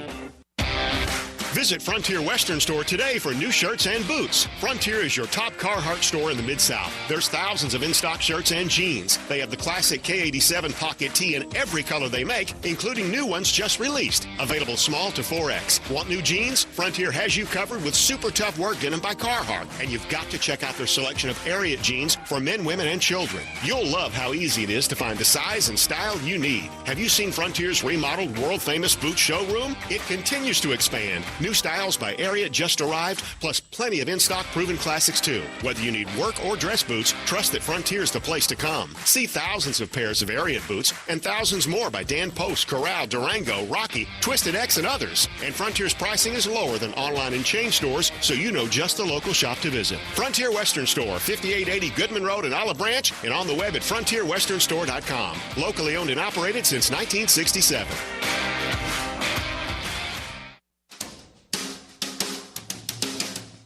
Is in the air, and it's the perfect time to grill, chill, and save with Choates.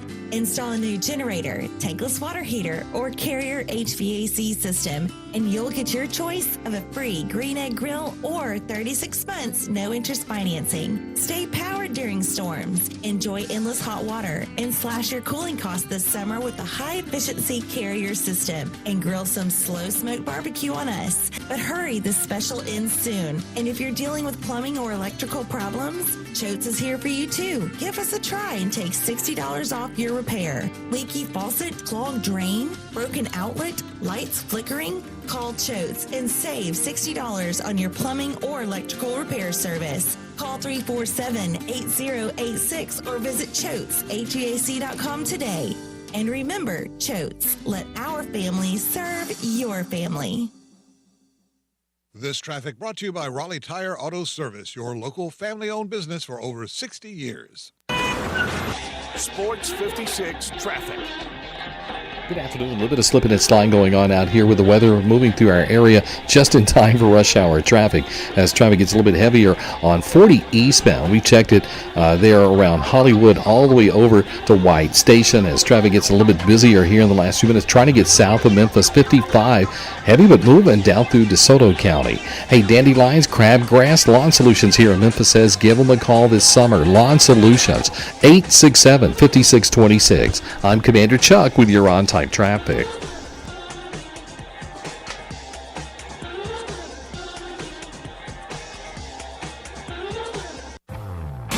Now back to Sports Time on Sports 56 and 98.5 FM. Here once again are Brett Norsworthy and Brian Dacus. Again, everybody be very cautious outside. It is bad. You heard the traffic update say that through all rush hour, it's even past that. It'll be up until 7 o'clock, so be really careful out there. We'll see if Darian's out there in it. Darian, can you give us a live and local traffic read? Are you out in it? Well, I absolutely can. I'm not out in it, but it is coming down here in Olive Branch. So you are absolutely right.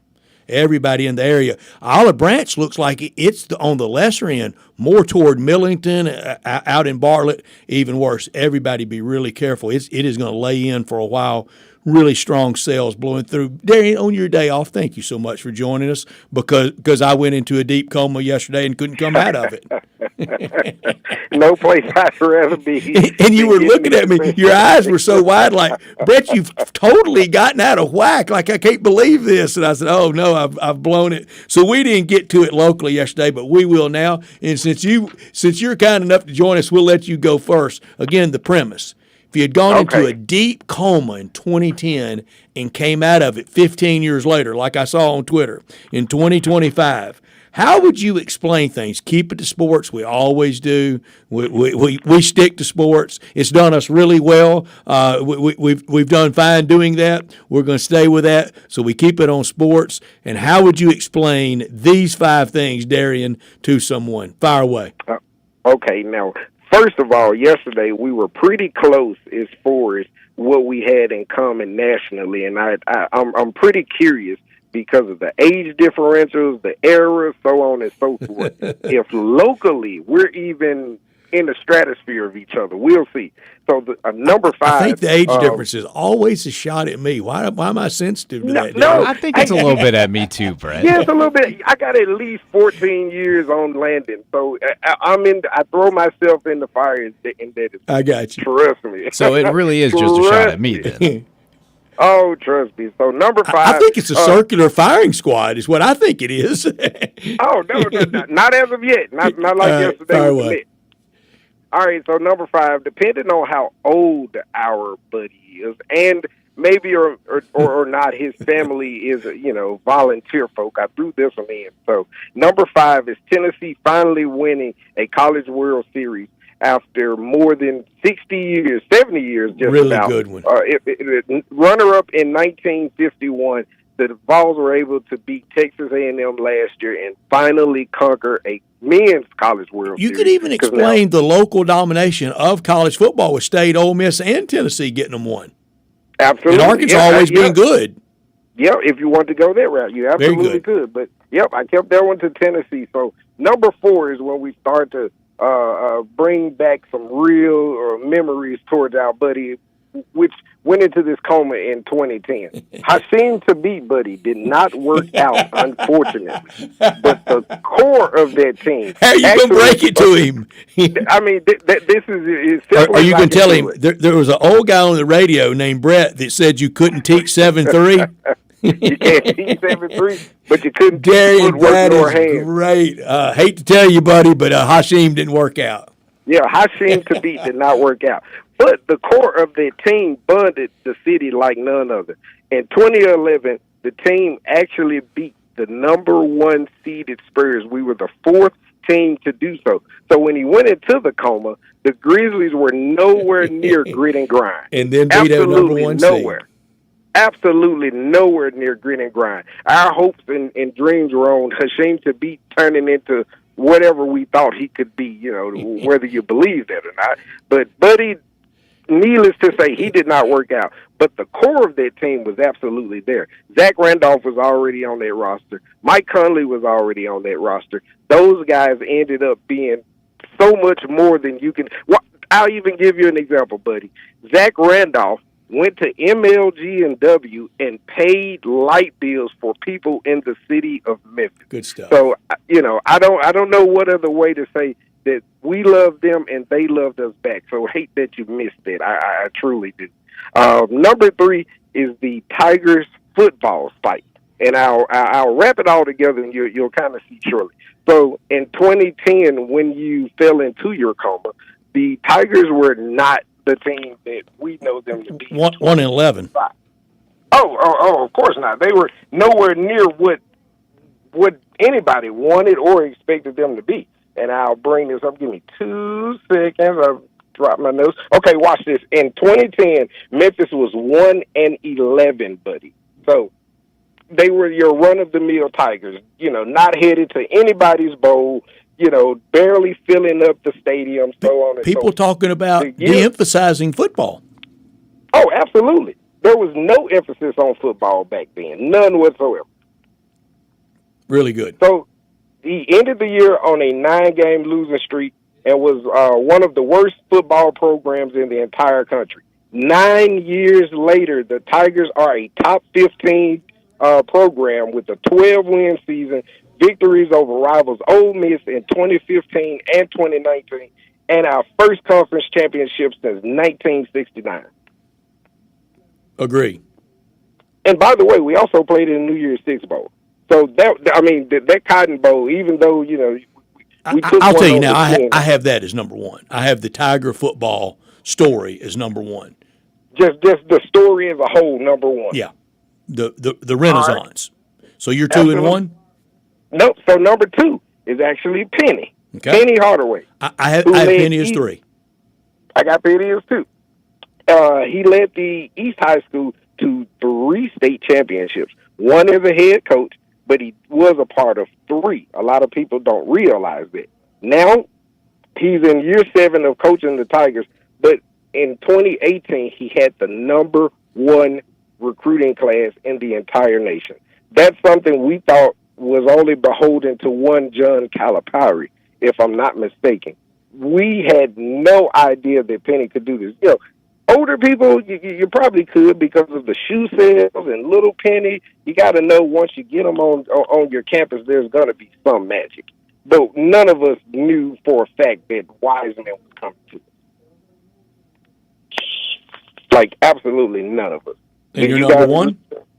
And my number 1 was, we're not, even with the success, I guess I'm leading it up to say, with 3 and 2, with all of the success that we've had since you've been sleep buddy, we're still not, unfortunately, we're still not in a Power 5.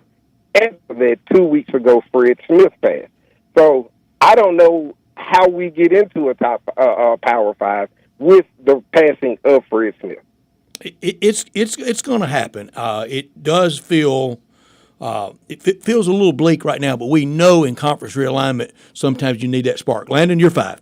All right, coming in at number 5, I will say, Darian, we did have a couple of similarities on our list, but my number 5 has to deal with this conference mayhem. Memphis has left the Conference USA, but only to join the American Athletic, and to explain just what this conference is might be a little bit of a challenge. Explaining the teams, explaining how there's not really such a thing as a conference rivalry unless it was UCF, which is not here, but things of that nature. Memphis joining a less than stellar conference. My number 4 is renovations to the newly named Simmons Bank Liberty Stadium. I have that. Where we had a USFL team in the Express, where Johnny Manziel came in town and ran as a quarterback for a little bit, and as we have teams of the XFL, now the UFL team. That could be a hard explaining Johnny Manziel. Explaining Johnny Manziel in of itself is hard to do, but explaining that he was a Memphis Express quarterback and played in the newly named Simmons Bank is pretty incredible. My number 3, we had a soccer team. We had 901 FC playing in AutoZone Stadium, and they left because we couldn't find them a stadium for themselves. We failed in that, so now they're over in Santa Barbara, being the Sky, as part of the United Soccer League, explaining that we even had a Memphis soccer team. Pretty interesting to do. My number 2, we share this one, Darian, is the bright side of Memphis football. Now have been to 11 consecutive bowl games. They've been to that New Year's Six Bowl. Yeah, they've been to that New Year's Six Bowl and the Cotton Bowl. Yeah, we lost, but still, if you look at Memphis football as a whole, we went from bottom dwellers to now we are winning seasons, and bowl game appearances is the norm, and it is totally a different aspect when it comes to Memphis Tiger football. And my number 1, kind of a different aspect on the Memphis Grizzlies, but in our 15 years, we have 1 Western Conference Finals appearance, and in the past 10 years, we only have 1 playoff series win.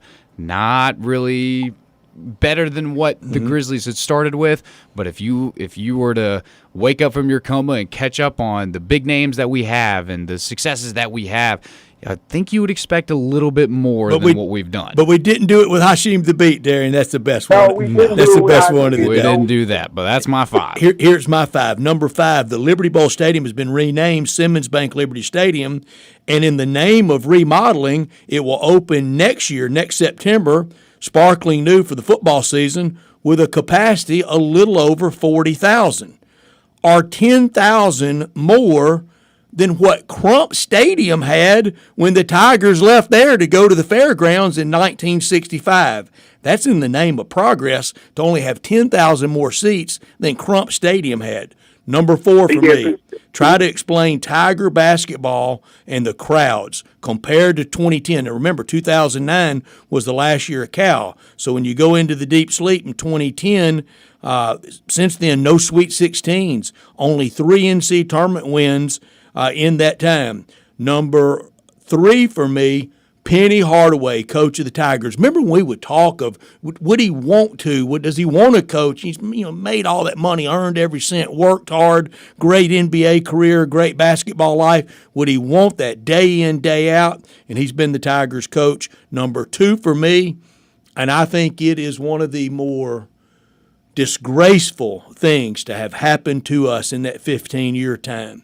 The rundown shape of AutoZone Park.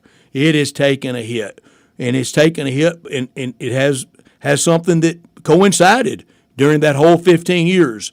Not just the worst baseball operator to ever hit Memphis. He passed David Hirsch as that, but he has passed everybody as the worst sports operator in Memphis history, and that's what we now have been left with the rundown shape of AutoZone Park. And I've said it a couple times, number 1 for me, Tiger football. I mean, in 2010, didn't really think might not have a program in a few years, might want to downsize football. Many were saying that, just go basketball. I fought against that then and said, no, get the right guy in here. And Alan Graff did, in hiring Justin Fuente and then moving up from there to Mike Norvell and there to Ryan Silverfield. And look at the fun we've had.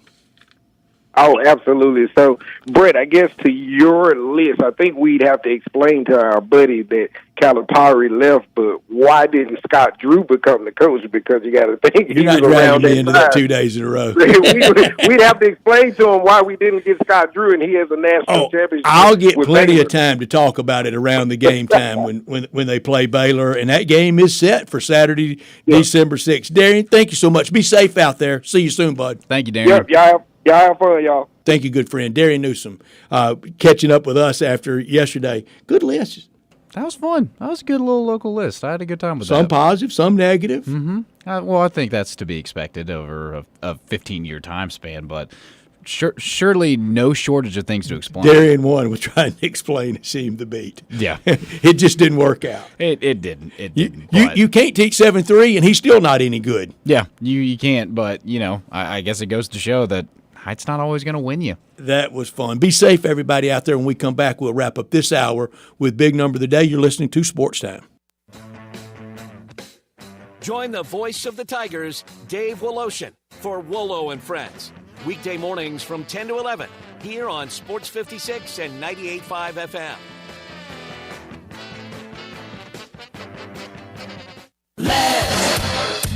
Up your life with Lads. Surprise the family with a new club car and experience the best golf cart in the industry. A new golf cart is perfect for cruising the neighborhood, enjoying yourself at the lake, turning heads on the course, and just having something reliable to use around the yard. Lads has you covered with new and used golf cars. The new Club Car Onward, available in electric or gas and a variety of colors and features. Lads goes beyond the green. Whitney I-40 or online at lads.net. Hi, I'm Glenda Hastings, owner of Napa Cafe, and I'm inviting you over for dinner. Treat yourself tonight with a delightful dinner of scrumptious combinations. Fresh salads, homemade soups, or maybe start with an appetizer, like our baked Dungeness crab dip with manchego cheese, lemon, garlic, and French baguette toast. Drift into one of our fresh seafood dishes, like the caramelized sea scallops with curry beurre blanc, black forbidden rice, and Thai mango salad. Or our ancho honey glazed salmon with creamy black bean puree, avocado pico de gallo, and jalapeno crema. Maybe you're looking for something cozy and comforting, like our Duroc pork chop with apple brandy demi-glaze and blue cheese bacon mashed potatoes. We have something for everyone. Napa Cafe, open Wednesday through Saturday for dinner starting at 5 o'clock. For reservations, visit our website at napacafe.com. Come join us. I'd sure love to see you. Congratulations to Napa Cafe, celebrating 27 years of great food and service for you. Napa Cafe. Hi, this is Greg Gaston from Sports 56 here with Ryan Saharovich and Parker Trotz from NST Law. Hey, Parker, we talked a little bit about these self-driving vehicles last time we talked. Will there be any impact or changes to car insurance? A lot of people are concerned. The insurance companies are going to look at the rate of accidents occurring. Are these vehicles and the technology within them making vehicles safer? And if so, if there are less accidents, that could lead to lower rates. But on the flip side, the technology is becoming expensive to replace and to fix, and so that could cause some additional rates. Hey, Ryan, what about determining who or what is responsible for an accident with these self-driving vehicles? Now what we're looking at is how did the accident happen? Once we could get fully fully self-driving vehicles out on the road, though, it's going to be a different question. How was the car manufactured? Are there issues with that led to the collision? So it will really change how we evaluate cases for our client. Thank you all so much for joining us. I know there's a lot of information on your website about these self-driving vehicles. Our listeners can go to nstlaw.com to learn more. And remember, NST is the way to go. If you're ever injured, go to nstlaw.com. Jenkins Floors and More invites you to their retail warehouse where they pass wholesale savings on to you. Jenkins Floors at 2356 Goodman Road in Horn Lake. Also stores in Cleveland, Mississippi and Little Rock. They specialize in flooring and carpeting, tile, plantation shutters, and blinds. Jenkins makes your life easy with a 2-week turnaround. Contractors, builders, or family projects, call 662-913-7883 for a free estimate. Owners Timmy and Rebecca Jenkins say hello to Sports 56 fans and look forward to your business. Get in the zone, AutoZone. Welcome to AutoZone. What are you working on today? Worried about your battery and the heat? We get it. You don't want to get stranded somewhere with a car that feels like an oven. We've got you covered at AutoZone, America's #1 battery destination. Our free battery testing and charging service can help. And if you need a battery, we'll help you find a new one, no problem. Power through with free battery testing and charging at AutoZone. Get in the zone, AutoZone. Restrictions apply. Locally owned and operated for over 40 years, Automatic Gates Construction tailors custom gate solutions for all your residential, commercial, and industrial needs, including repairs, maintenance, and installation. Automatic Gates Construction specializes in designing and installing automatic gates and fencing that seamlessly blends security, functionality, and aesthetic appeal. Elevate the safety and efficiency of your property with a premium gate solution. Automatic Gates Construction at myautomaticgates.com. Now back to Sports Time on Sports 56 and 98.5 FM. Here once again are Brett Norsworthy and Brian Dacus.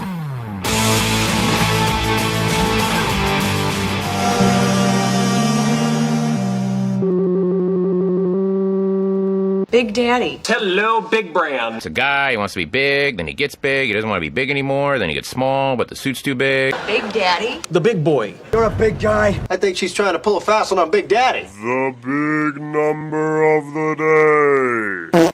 Landon, I'll go first. You heard Paul Catalina talk about this coach and this team when we visited with him about Big 12 Media Days around 3:30 or so. And that's the head coach of the Utah Utes, Kyle Whittingham. And my big number is 21. That's how many years Kyle Whittingham has been there. He replaced Urban Meyer. Urban Meyer came here in his next to last year at Utah with Alex Smith and played in the Liberty Bowl. And they won 17-0 that day. Kyle Whittingham was his defensive coordinator. The next year, Utah goes undefeated and wallops Alabama and Nick Saban after he got it turned around. The first year of the turnaround after the 2008 season, and Utah put it on Bama down in New Orleans at the Sugar Bowl, and that's when Urban Meyer was hired at Florida, and Kyle Whittingham replaced him, and he has stayed 21 years. And being at Utah as a BYU linebacker in the day, imagine that, because those two schools, those two universities, fan bases, they detest the other one. 167 wins for Kyle Whittingham. Don't know how much longer he'll go, but he's had a great 21-year run. But before he got there was a lot of Copper Bowl, a lot of Freedom Bowl, a lot of bowls like that. Mm-hmm. He's taken Utah to a couple of Rose Bowls. Yeah, that's impressive, especially with how college football looks now of the crazy landscape. To stay with the team for 21 years, that's really impressive. My big number, and Brett, I don't know how often you've listened when I've done my big numbers, but I like to have a history aspect to it, like a fun little. I've been accused of that. That's fun. I love it. You'll get no complaints from me. My big number today is 114. This past Sunday, the Rockies captured their 21st win of the season over the White Sox, and they ended up losing the series, but they evaded breaking a record no team hopes to ever break. In 1899, the Cleveland Spiders achieved the worst record in MLB history, going 20-134, totaling 114 losses. The Spiders' owners at the time were the Robinson brothers, who also owned the St. Louis Browns, who later became the Perfectors, who transferred many of the Spiders' best players to the Browns, leaving the Spiders with a far less than stellar team. One of the transfers was future Hall of Famer and Cy Young winner Jesse Burkett, and the other, Bobby Wallace. Wow. It's a lot of losing. That is a lot of losing. That's 114 losses is pretty impressive, but wouldn't be fun to be in the Rockies advanced sales department right now, would it? No, I don't believe so. But hey, what's the pitch you give them? Tickets are free? I guess free tickets, free concessions. You get to sit wherever you want, something like that. I don't know. But wouldn't you at some point in September have to get down to that to get anybody there? But when you do that, then you've established your market as free, and you don't want that for next year. Yeah, I think one of the things, I've been following the Mets really closely this year, and one of the things I think that draws big crowds is having those giveaways at the beginning. So at one point, the Mets did these New York Met tank top shirt giveaways for like the first 1,000 guests to be there, something like that. Giveaways are big, yeah. But the best marketing plan is winning. Oh, absolutely. And I think something like that only adds on because the Mets have been winning. I mean, they have 52 wins on the year. And people really want value in those giveaways too. They do. They don't want junk anymore. Yeah, we don't want those little pamphlets or those breakable little trinkets, like something that's actually worthwhile. But that's certainly a marketing tool. I won't say where, and it was not at the University of Memphis, but somewhere in the area one night was koozie night at college basketball. Oh. And there was an administrator at the school who was kind of a Dr. No type about everything. He really didn't like any of that marketing stuff. Yeah. And I saw him pregame, and I mean, he was just in a snit pregame. And I said, "What's wrong?" He goes, "First bad call, every one of those koozies are going to end up on the floor." He nailed it. It was about the second bad call. Like the first one, there were a couple hundred. Second one, you could have boxed them all up and given them away again at the next home game. Every one of them hit the floor by the end of the night. He said, "Who didn't see that coming?" Yeah, that's it's unbelievable. But part of that too. But yeah. Shout out to the Rockies, though. They will not be in contention to break that record. And that's tough in promotions to have that fine line. You want them there for the winning aspect, of course, but you also have to entertain, especially at these ticket prices that we talked about yesterday on all this stuff. I don't think anybody could believe how the meteoric rise in pricing. Yeah, and concessions, everything, parking, everything. Mm-hmm. And I think that's something that the Grizzlies do a really good job of is their entertainment teams. They do. They keep you entertained. They keep you having fun at the games. Oh yeah, their halftime show. It's more fun when you're winning. Oh yeah, everybody knows that. Oh, it is. But yeah, all those entertainment aspects and that entertainment team that they have, it truly speaks volumes. It's a fun environment. 2 hours down. When we come back, we'll talk the NFL we do every Tuesday with our friend Bo Marchand. Also, we'll throw a list at him. NFL first coach to be fired. And who's leading that? Maybe starting a rookie quarterback. That's the New York Giants and Brian Daboll. But we'll have our quarterback rankings with Bo. We'll talk the NFL, really the last week or so off for them before the push really starts, and be at Canton soon for the Pro Football Hall of Fame game. Bo Marchand starts us off in the third and final hour talking the NFL. That's next.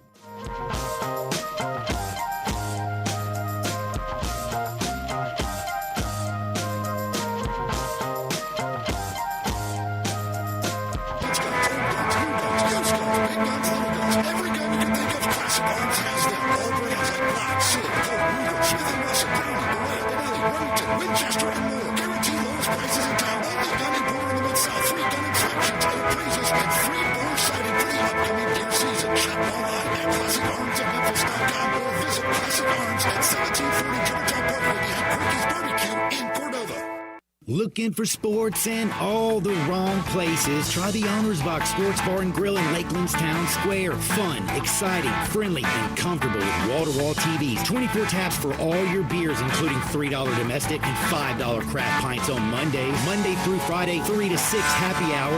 Music bingo Tuesdays. Daily specials and online order. The Owner's Box Sports Bar and Grill in Lakeland's Town Square. Highway 70. Check Facebook for daily specials and weekend music at the Owner's Box.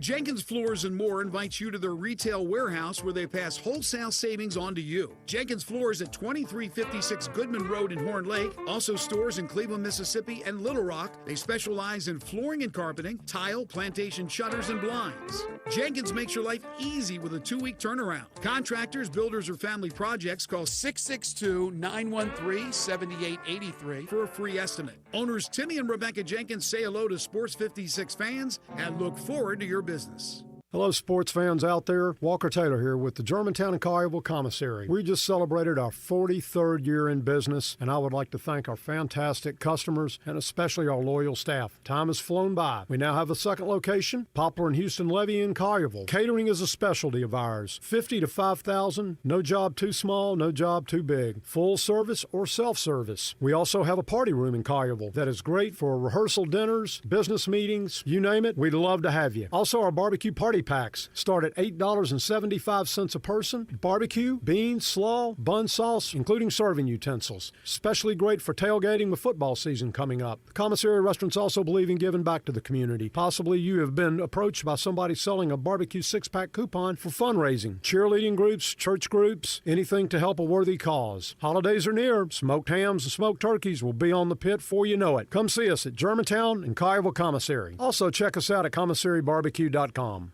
Take your basketball skills to the next level at Shoot 360 Memphis. Shoot 360 is a revolutionary basketball training facility that combines cutting-edge technology with gamification and provides instant, objective feedback and hands-on, one-on-one expert coaching. And now, introducing Shoot 360 Cordova, a newly renovated 50,000 square foot facility with 2 NBA regulation-size courts, 3 high school-size courts, and 4 shooting bays with Shoot 360 technology. Memberships are now on a monthly basis. And yes, you can become a member at both locations. Whether you're an aspiring young talent, NBA player, or looking for a unique workout, all skill levels are welcome at Shoot 360 Memphis to learn proper shooting and passing techniques, improve fundamentals, and gain a competitive edge while having fun. Shoot 360 Memphis, now in Cordova and Collierville. Call them today at 901-779-3176. That's 901-779-3176. The future of basketball training is here. Shoot 360 Memphis. This traffic report is brought to you by Millington Weight Loss. For more information, call 901-436-0272. Sports 56 traffic. Good afternoon. We still got some wet driving conditions to deal with out here as it gets a little bit heavier on 240 east up by Poplar. 240, that's a given this time of the afternoon, on to 385 as that starts to crank up pretty good on Biltmore's Parkway going outbound. All that traffic headed back towards Collierville. Now it's also getting heavier through Midtown just in the last few minutes on 240 southbound and South Parkway. Dandelions, crabgrass, Lawn Solutions here in Memphis says give them a call this summer. They'll make your yard look beautiful. Lawn Solutions, that number 867-5626. I'm Commander Chuck with your on-time traffic.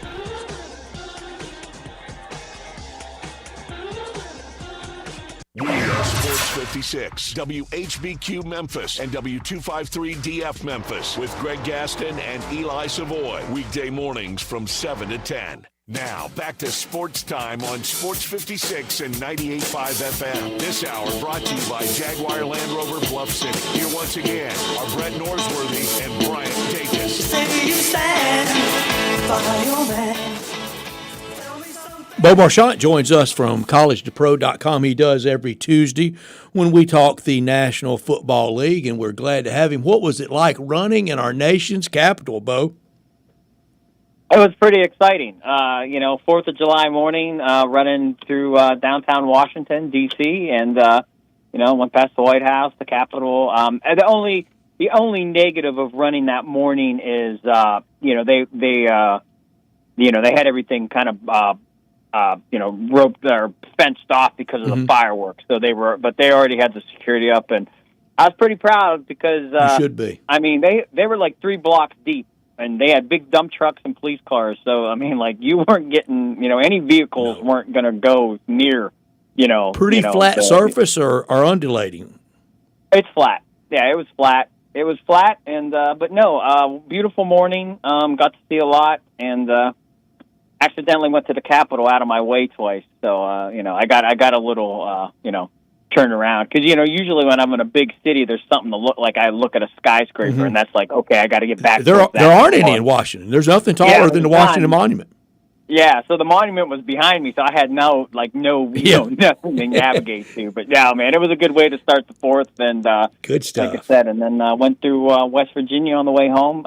Absolutely breathtaking part of the bottom of the state there. I mean, I could see what John Denver was thinking about. It was gorgeous. It really is beautiful, and I'm telling you, that area around the Greenbrier, that's special. It is. It's. I was. I mean, there was times. I thought I was out west or some. I was like, I could not believe I'm this close to home. I'm not. 7 states away. Looking at Utah or Colorado or something. Today, we're not going to do it right now. We'll get to it. We're going to pick. We're going to rank our NFC North quarterbacks. And I think we'll have a lot of unanimity. I think we're going to be in agreement on that one. But that's a division that last year we were all counting on that big step up for Jordan Love. I mean, out of that playoff run the Packers had the year before last, I thought it was going to be his time. He regressed. A lot of these guys can. I think everybody, we talked about Jaden Daniels a few weeks ago. What if he has the regression this year in year 2 that C.J. Stroud had in year 2? It's not as easy as some of the greats make it look, is it? No, I don't think so. And I think when you think about Daniels specifically in comparison to Stroud, it's such a perfect comparison because C.J. came in, set the league on fire. Daniels does it last year, and we know Stroud wasn't the guy he was. But I don't think the line was as good as in Texas. They didn't sneak up on everybody. But all those things could be said in terms of Washington not sneaking up on anybody anymore. They're going to be a team that, they're in the NFC Championship. So people are going to be, they're going to be well aware that, Jaden Campbell and company are coming to town. I hope he doesn't take a step back. And, I want all these quarterbacks to play well because they make the game fun. But, he seems sound. And, we'll see. Maybe I don't know if the wins are going to be there for Washington because they, the Chicago Hail Mary, they had so many goofy wins. And I think when you're on that borderline, unless you really do some things to ramp up the team, like, almost over the top kind of additions. And I know they got Deebo Samuel, but I just think at the end of the day, it'd be hard for me to imagine that they're going to have the win-loss success. Maybe Daniels has statistical success, but I don't know. I'm going to be leery to think that they can duplicate that type of win-loss success going into year 2 of his career. But if he plays as well as he did, then, who knows? Maybe the sky's the limit for Washington and Daniels. But definitely exciting, definitely a phenomenal football player. And then, you think the division we're going to talk about today, I mean, you have the number 1 pick of last year, and then you have McCarthy, who, who was 27-1 at Michigan. And was going to be they were going to give him playing time last year till he got hurt. Yeah. So, I mean, he won a title at IMG. He had great success in Michigan. O'Connell's fantastic. Wes Phillip, those guys under that, Sean McVay. He might have been more loaded at IMG than he is with the Vikings. Yeah, IMG is a whole nother level. Real quick, I was there once, and certain players, your Gatorade is made to your sweat. So they would be the Brett Newsworthy. You would have your own specific Gatorade. Okay. Landon, you would have yours, and I would have mine. That's how sophisticated it is. You're just not grabbing a great Gatorade. It's Brett's Gatorade. It's designed for you specifically. So that's how advanced IMG is in terms of getting their players at the elite level. How did we ever make it before we did it like that? Oh, man, yeah. What if you just got hot and drank a cup of water? Yeah, Kool-Aid, and then you went to the spigot in your neighbor's yard and turned it on and used your hands as a cup. Yeah. Or back in the day, and I remember it well, on the sidelines, the 6.5-ounce glass bottle Coca-Colas being consumed on the sideline for hydration. Wow, glass bottles. Now that's I don't remember that. I remember it well. I can remember the guys that would run them out there in the trays, the carts. Wow, that's impressive. That's that I don't recall. I'm gonna have to go look. I believe you, but I just want to kind of see it. Imagine glass bottle Coca-Colas being on the sideline. And the night before, at most places, training table, night before meal, a big old hunk of meat, steak. Imagine trying to stay hydrated with swallowing a Coca-Cola on the sideline and eating a steak for a pregame meal. And they got on well, didn't they? My friend Harry Harrison on Ole Miss football, he talked about in those days. He said by halftime he couldn't even spit. He was so dehydrated.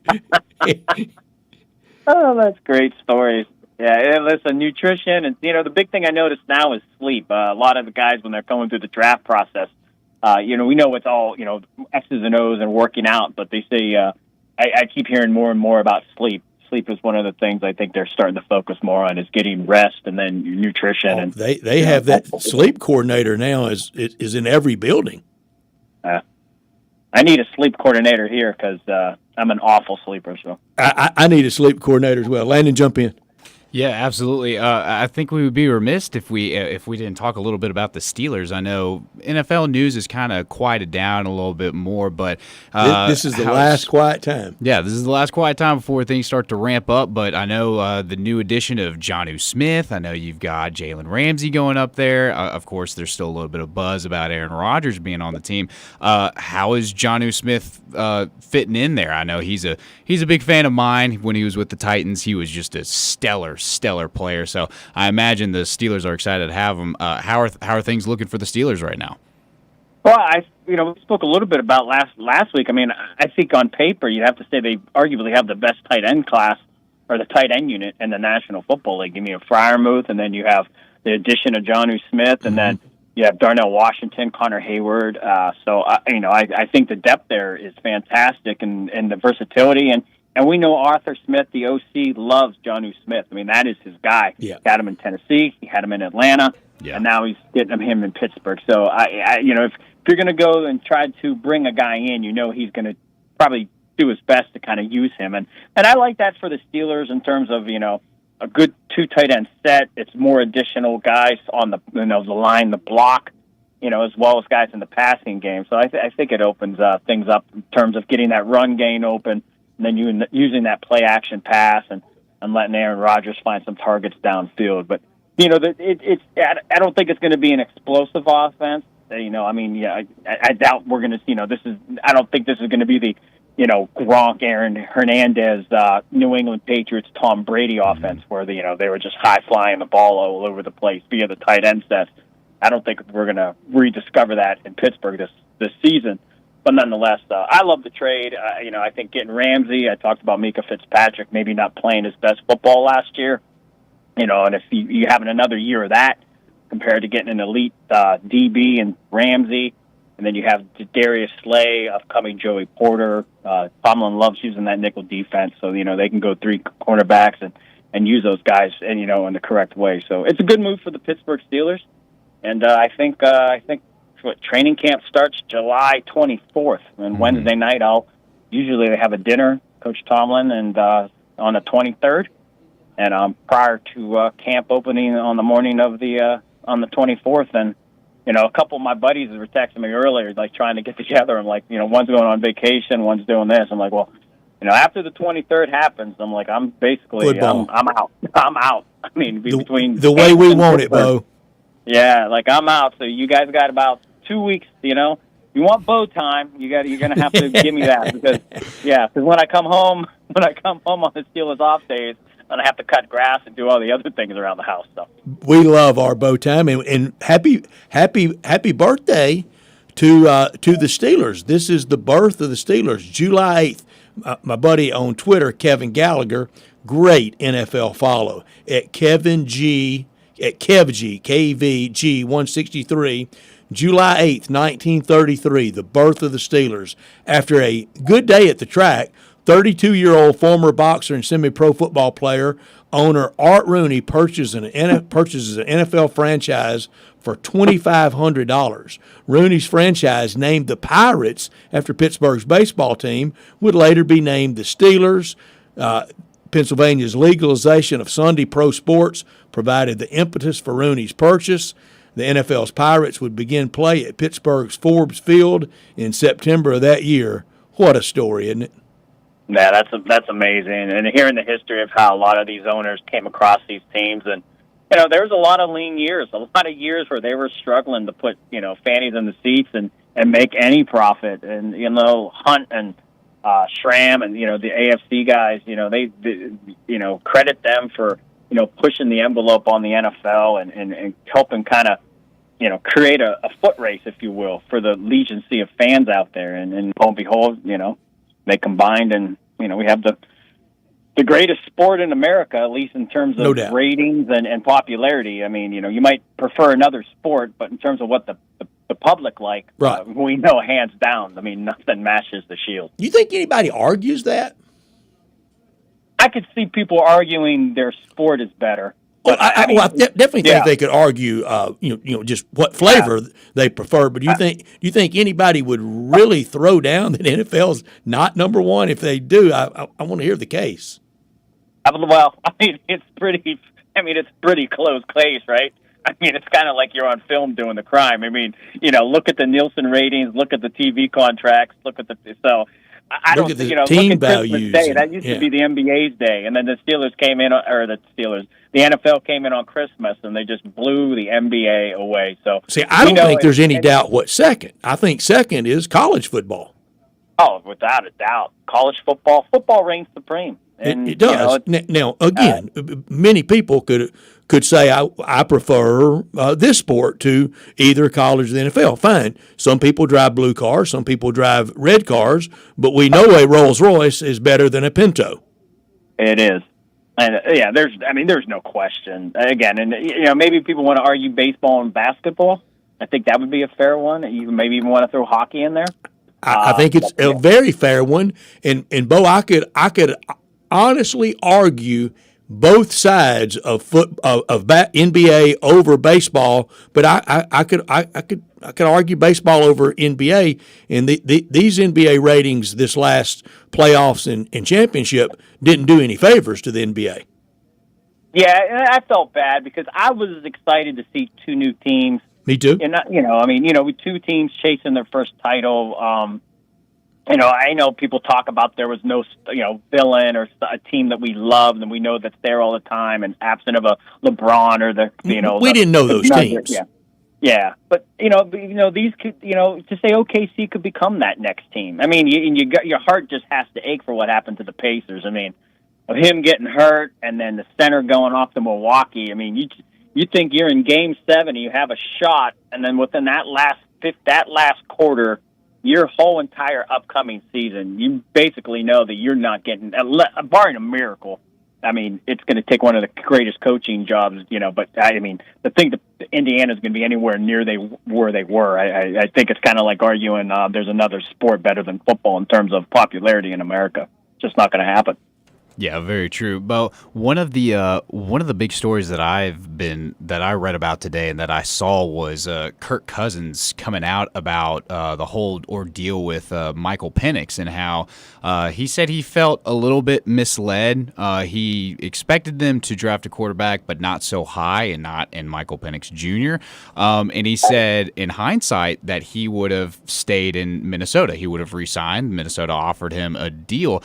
I'm curious to get your thoughts on it because I'm thinking to myself over here, well, how much would have changed with Kirk's career with where he's at right now? I mean, the Vikings went ahead and they drafted high in J.J. McCarthy as well, looking like he's going to be the future face of the franchise for the Vikings, depending on how well he does this year. Do you think much would have changed if Kirk had stayed, or would he be looking at the same kind of fate that he's experiencing right now down in Atlanta? I think if Kirk would have played better, he wouldn't even be in this situation. We might still not see Michael Penix. I mean, I think his play led to he Michael played Penix having the absolutely. opportunity. Yeah. So I mean, even in Minnesota, I mean, if he played like he did in Minnesota, they might have went to Sam Darnold eventually. So I don't think he was misled. I could argue that maybe the Falcons were misled about how well he was recovered from his injury and where he was. So I think it's both sides. I mean, you're giving that guy that type of money, you're expecting him to be able to, be him. And we know he's older, so it's not like you got some spring chicken. But nonetheless, I mean, he signed that big contract. Yeah. I think to say he was shocked, again, I would give it to the team as much as him and say, hey, if you would have played what you got paid, if you played to that level, we might not have seen Penix, if absent of injury. But his level of play was not good, and he I know he was dinged up a little bit last year too, but he lost the job with his play, and unfortunately, that was a shocking pick when they took Penix. But maybe once he got to camp and maybe they saw him, why would they really see him? But maybe they knew a little bit more and said, hey, maybe we paid this guy and we messed up. We'll never know that, but.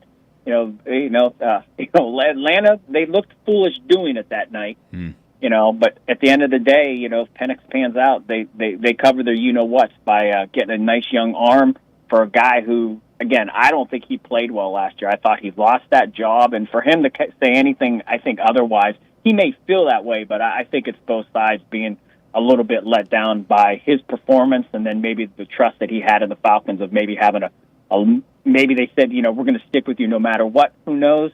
But again, I would have. For me, if he told me that, if I was the Atlanta Brass and he told me that, I'd be like, Kirk, go look at the tape, bro. Yeah. And you come back and you say, the tape doesn't. It really doesn't lie. I've been watching a number of it. So. Yeah, it really doesn't. And put on the tape's always a good one. Beau Marchant with us on our Sissy's Log Cabin guest line. He's with us every Tuesday talking the National Football League. And next Tuesday, Beau, you'll be with us, and we'll be at SEC Media Days. And maybe be prepared for this with us next week. Maybe have your top 5 in the SEC, and we'll do quarterback rankings next week as well. We'll get to our NFC North rankings for this week. Next week, AFC North. But I got odds in today from sportsbetting.ag, and the odds on the first coach to be fired, no shocker, Brian Daboll at 4-1, and potentially he could be playing a rookie quarterback. That's how it happens, isn't it? Yeah, I feel bad for Daboll. That sweet success of his first year there and going to the playoffs with Daniel Jones, it looked like, wow, things have turned, and then they let Barkley go. They give the money to Daniel Jones. Now neither one of them are there, and it's everything was scrapped, and they're starting from the scratch again. So, Daboll, I think it's fair enough. I think Zach Taylor's going to be on that thing if Cincinnati starts slow. I think Daboll, just because of, the Giants are just going to be in that type of thing. And I think Mike McDaniels from Miami, if they start off pretty slow and, after an 8-9 finish last year, you got to think those are 3 names that at least quickly come to mind as guys that definitely could be on the hot seat, and for the most part, I think, all the teams that had question marks, you got new coaches there. So, you got to at least give them a year or two. So I doubt a lot of these guys are going to lose their jobs in year one. And then, you got your typical, your Tomlins and, your, Andy Reid's and the Siriannis and, your Campbells, those guys that, McVay's that 500-1 for Nick Sirianni. There's no chance he's going to be fired. Let's rank the NFC North. Here's Bryant's list, and I think we're going to have a lot of group locks. Bryant lists Jared Goff 1, Jordan Love 2, Caleb Williams 3, J.J. McCarthy 4. That's exactly mine. Landon? I am right there with you. Beau? I have Goff 1, I have Caleb 2, Love 3, and then McCarthy 4. Okay, I didn't think you would, but I had the numbers from last year. Here's Jordan Love last year, 25-11, 20 touchdown passes, 11 interceptions, 3,389 yards. Caleb Williams, for that horrible team he was playing for, 20 touchdown passes, only 6 interceptions. He goes for 35-41, more yardage than Jordan Love. Yeah, and I think their percentage. I think Love was a percentage better. I think in terms of passer percentage. So I love the way I'm so excited about the Chicago Bears. So this is a little play on how successful I was last year, but I think I'm going to do it again this year. Yeah, I'm excited for the Bears, and you know what it was with Love. There's points where the Packers themselves. I would say this is a team. I mean, it's a team game, but there's. I mean, we saw those games last year when he threw those interceptions in the end zone in the red zone. I mean, you're just like they're just unacceptable plays at that level. Like it's unacceptable before the half. Which was opposite of him in that playoff run the year before when we all were so infatuated. Yeah, and that's it. He looks so superb, and then there's those games where you're like, did it just regress? Did the wheels fall off? What happened? So, I mean, he's entering year 5, and we know he didn't play, until 2023. So, I mean, this is his 5th year, but he was behind Rodgers, so I get that. But year 3, this is I mean, every year's a big year. We could probably go through every quarterback here and say it's a big year. They got to get better, and if they go, but I think if you're the Packers, you had Rodgers in house. You take this guy in a controversial, one, he was a controversial pick because he went in the first round, and that was kind of a debatable thing. But he's lived up to that. I don't think there's any questions of that. But I just think that he, out of everybody, like Goff's going to be Goff. I mean, Caleb, he's going to get a pass if he doesn't blow it, just crazy numbers out of because he's going into year 2. And you got McCarthy as a rookie. He's going to probably be the youngest guy starting in the league at 22. So, he's going to get a pass. So I think the most pressure is going to be on Jordan Love, and that's hard. So, I listen. I just think the Bears, with some of the weapons that they have, new coach, I think it's going to really pay off for Caleb Williams, who was good last year. And I just think we know Caleb Williams coming out. I mean, the ceiling was for the hype and what we saw him do at USC. And there's a reason why he was a Heisman guy and #1 pick. I mean, I believe in him. Even back to the year at OU, I believe in him. Yeah, so I'm very high on Caleb Williams more than anything. And for the listeners out there, and again, this just goes, I want these quarterbacks to play well. And I hope next year, I hope we're all doing this next year, just say that. But I hope next year when we go into this, we actually say McCarthy or Williams might be #1 in this division. Not to say that Love or Goff, because that means, if Minnesota nails it and Chicago nails it, then this division is pretty competitive anyways. But now it's really going to get ramped up to an entire another level. So, we go into this next year and it's just a very easy Goff 1, Love 2, Williams 3, McCarthy. Like it's just, plain as simple as they. But next year we're doing this, and we really be like, wow, maybe one of these young guys, kind of leapfrog the 2, veteran guys in Love and Goff. It'll be a good thing. But wait and see. None of us will know. But yeah, I'm going Goff, Williams, Love, and a close one, and then McCarthy. I like Bo. Next week I'll be at SEC Media Days, and we'll have our AFC North rankings, and we'll get those top 5 SEC players for you for a draft coming up the following spring in Washington. Is that right? Where's the draft go next year? Pittsburgh, yeah, right there. And then Washington. That's right, Pittsburgh, and then into D.C. Bo, thank you so much. Have a great week.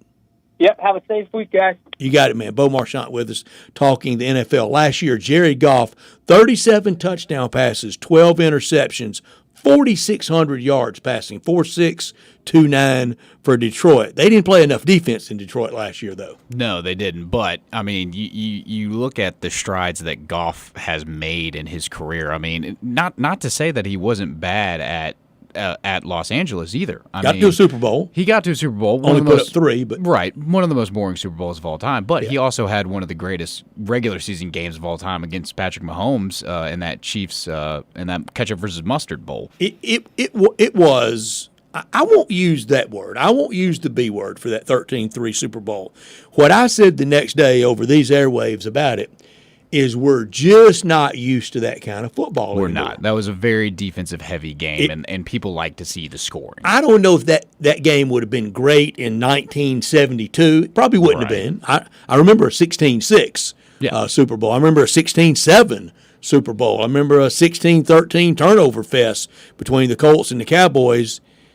And they didn't hit like that one did because we're not used to it anymore. Right. Yeah. I think the Super Bowl that followed, that was the Eagles and Patriots, where it was back and forth. The Nick Foles game, that's what people are that was fired Super Bowl up for. 52? I believe so. Yeah. Yeah. Foles MVP. Now, 51 was the overtime. 52. I think the low scoring was 53. Yeah. The year before. Yeah, I think I remember seeing LII on the field. Yeah, the year before, but we're just not used to that kind of football at any level anymore. No, we're not. Even in college. But I remember watching that game with my father, who he was a defensive line coach for Houston High School football, and he's a very defensive-minded guy. And people who really love football loved that game because you love to see defense. I didn't mind. Yeah, you Most love to see that, but we also got to remember too, Super Bowls is not like your regular attendance. You got people coming in parties who have never watched a down of football a year, and they're just like, they want fireworks. Yeah, they want, hey, what's the spectacle? Well, so it was boring to them. It was. Absolutely. They want to see, hey, why doesn't the quarterback throw long every single play? Why didn't he just do that? And that's the kind of clientele you're getting there. When we come back, we'll go to what's trending and see what's going on around sports. I want to talk a little more about the Tiger basketball schedules. We know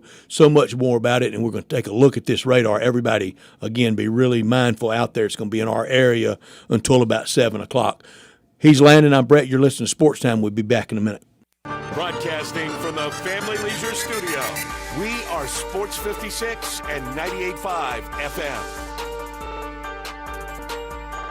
Sunrise on Jefferson and Sunrise East on Poplar were recently voted the best breakfast restaurants in Memphis by a guy on the internet. This was a rave review. He rhapsodized about the signature square biscuits, the huge selection of delicious foods, the friendliness of the staff, and how fast and fresh his breakfast was at both Sunrise locations. It was the kind of unsolicited post that businesses love to see. Okay, it was written by me. I posted it. That doesn't make it any less true. You can't do better than Sunrise.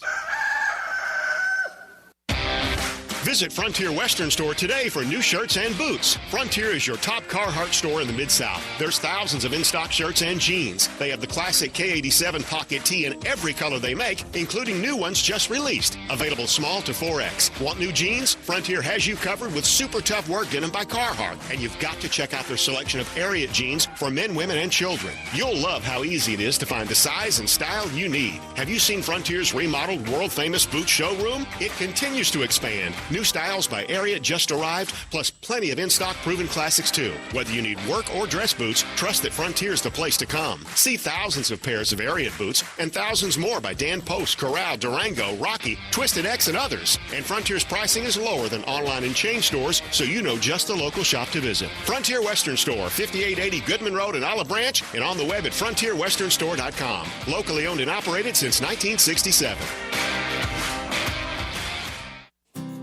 Is your wife asking you to stop eating junk food? Well, we have you covered at Humdinger's. It's quick and it's healthy, and most important, it tastes amazing. With many choices from salmon salad to rainbow trout and grilled asparagus. Come visit us for lunch at Humdinger's, 6300 Poplar Avenue.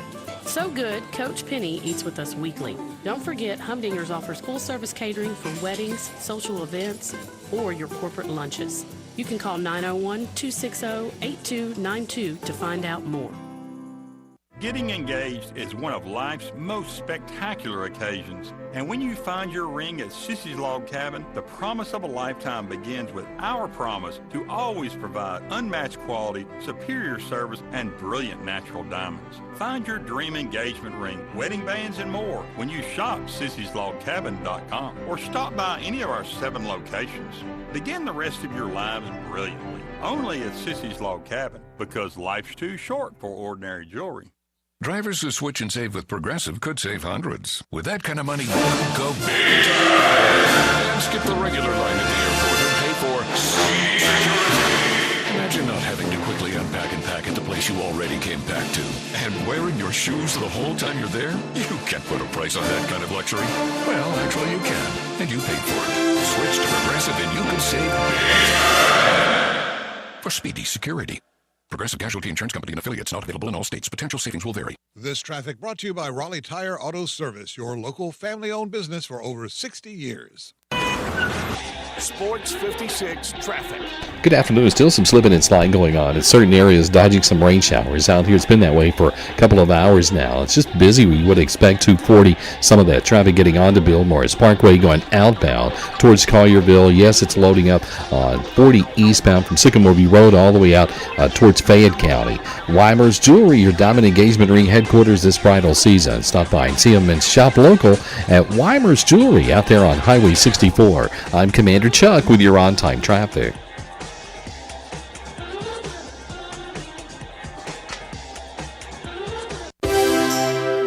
Now, back to Sports Time on Sports 56 and 98.5 FM. This hour brought to you by Jaguar Land Rover Bluff City. Here once again are Brett Norsworthy and Bryant Dacus. Bryant will be back with us tomorrow. Look forward to that. Today, everybody be safe. In this rush hour time period, it looks like the weather's going to stay with us through about 6:45 or 7. So be safe out there. Slow down. I promise you the dent will be smaller the slower you're going. Be safe and cautious out there in this rough weather. It is blown through in pretty heavy rainfall amounts. The Tiger basketball schedule really starting to come together. Now all we're waiting on is one more opponent, and I think that will be, no disrespect at all intended, but I think that will be against someone that will be a bye game. The University of Memphis, pay them to come here, no return game ever, and you expect to win fairly big against that team. One date that hadn't been locked down, a lot have. Every date has been set except for opening night. Opening night for college basketball. It doesn't mean you have to start that night, but everyone can start as early as Monday, November 3rd. Nobody has taken that date yet. So we're still waiting on a date for UNO, the last game of the 13 non-conference, and a date for Ole Miss. Ole Miss more or less controls the date and the time since it's the home game for them. And that's how it's done. Last year, Memphis more or less controlled the date and the time. They worked closely together, and Chris Beard with an enormous amount of respect for Coach Penny Hardaway, and he wants that series to continue as far as I can see, and Coach Hardaway wants it as well. But I think that will probably be more toward latter December like it was last year. So here's what we know.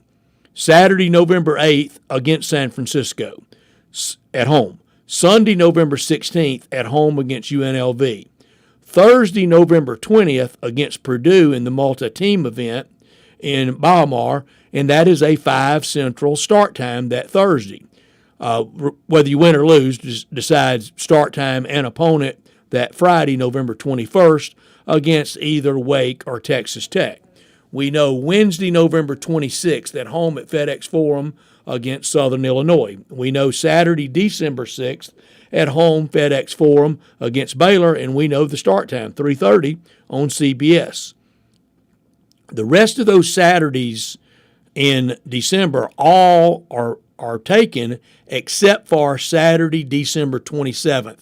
That's where I think, no information, but just speculation, I think that's where the Ole Miss game will fall. Saturday, December 13th at Louisville. Wednesday, December 17th, home FedEx Forum against Vandy. Saturday, December 20th at Mississippi State. And in February of 2026, Saturday, February 14th, Happy Valentine's from Logan, Utah against Utah State. So we're waiting for a date and time for UNO, and we're waiting for a date and time for Ole Miss, and one more. So UNO could be the opening night opponent Monday night, November 3rd.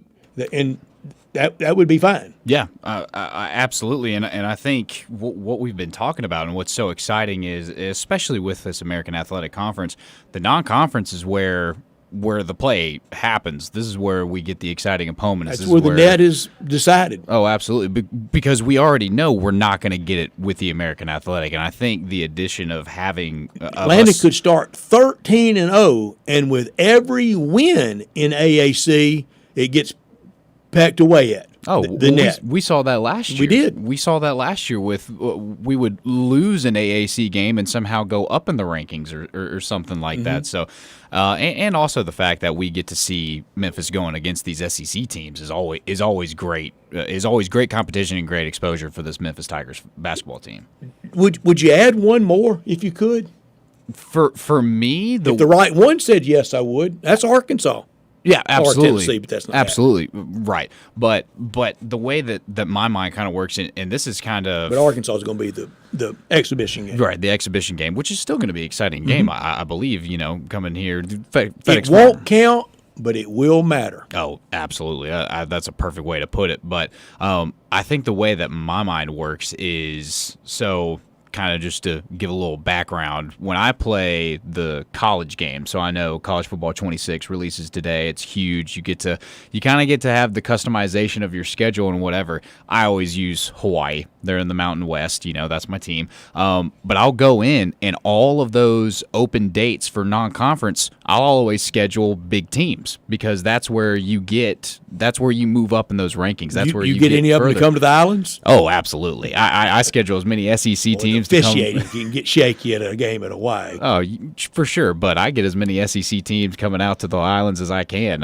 If they're open, I take them. So Vanderbilt opened out there a few years ago. They did, and then Hawaii actually came back. And I went. Yeah, Hawaii came back to Vanderbilt. I was so close. I to went going intentionally because I knew if I'm ever going to see Hawaii in person, that was my shot. Yeah, that was going to be it. And I did week 0. Yeah, and I really wish I 2-hour rain delay to watch the Bows and the Doors. And we only lost by 7 that game. We had a mighty second half comeback, but I'm sure nobody wants to hear about the Hawaii game until I lived it until week 0 when Stanford and Hawaii plays primetime on CBS. But my middle nephew and I in Nashville, we went and we were sitting there in one of the long rain delays. I mean, soaking wet. I said, we really are sick. Yeah, I think that's fair. But But yeah, I agree. I think that non-conference stuff, I think you would want to pad it up with as many big teams as you can. I think though the next one, and I don't want to call any names or any profiles or any conferences, but somebody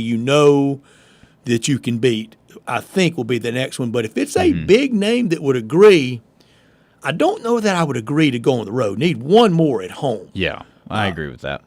Going to Louisville, going to Oxford, going to Starkville, and going to Logan, Utah, and the neutral of the 2 MTE games, that's enough. That's enough for everybody. Yeah, and I think, too, the draw of the fact that the Memphis Tigers play within the FedEx Forum, getting a big team like that to come by certainly adds to that value. It does help. Speaking of odds, how about this from sportsbetting.ag? NBA Board of Governors will meet this week in Las Vegas, and one of the key discussion topics will be league expansion. The NBA expansion fee, you can bet on this. Over under to buy in, $4.5 billion. Billion. Wow. And that's why anybody that ever talks about anybody moving, nobody's moving. Those owners want you. They want 2 new teams coming in and splitting $9 billion 30 ways. Yeah. They want a piece of that pie. Next city to announce NBA expansion. Simple. Seattle, 1-1. Everybody's expecting Seattle. Oh, for sure. Yeah. Vegas, 2-1. Mexico City, 10-1. I think those odds are a little better than I think's reality. Yeah. Kansas City, no way. Absolutely no way. No. 12-1. You can't short this. You can't compete with that football market. You can't, and we've tried it before in Kansas City. We tried it in Kansas City and in Omaha with the Kansas City Omaha Kings. Vancouver, no way. We've tried that before. Thank you, Vancouver. Yeah, straight out of Vancouver to Memphis, 14-1. San Diego, 16-1. I like that for this reason. The Padres are the only show in town. Yeah. They don't have NFL. They don't have NHL. They don't have NBA. It's the Padres. Talking about how tough it is to be in the Rockies advanced sales department. Yeah. Life's good with the Padres. It sure is. I think of that whole list. Yeah, unanimous Seattle's going to have a team. I think that it's got to be Vegas. And the reason the reason I say Vegas is, I mean, you just look at the moves they've made. They've got the Raiders there. They've got the Black Knights. Landon, we missed it on Coma Topics.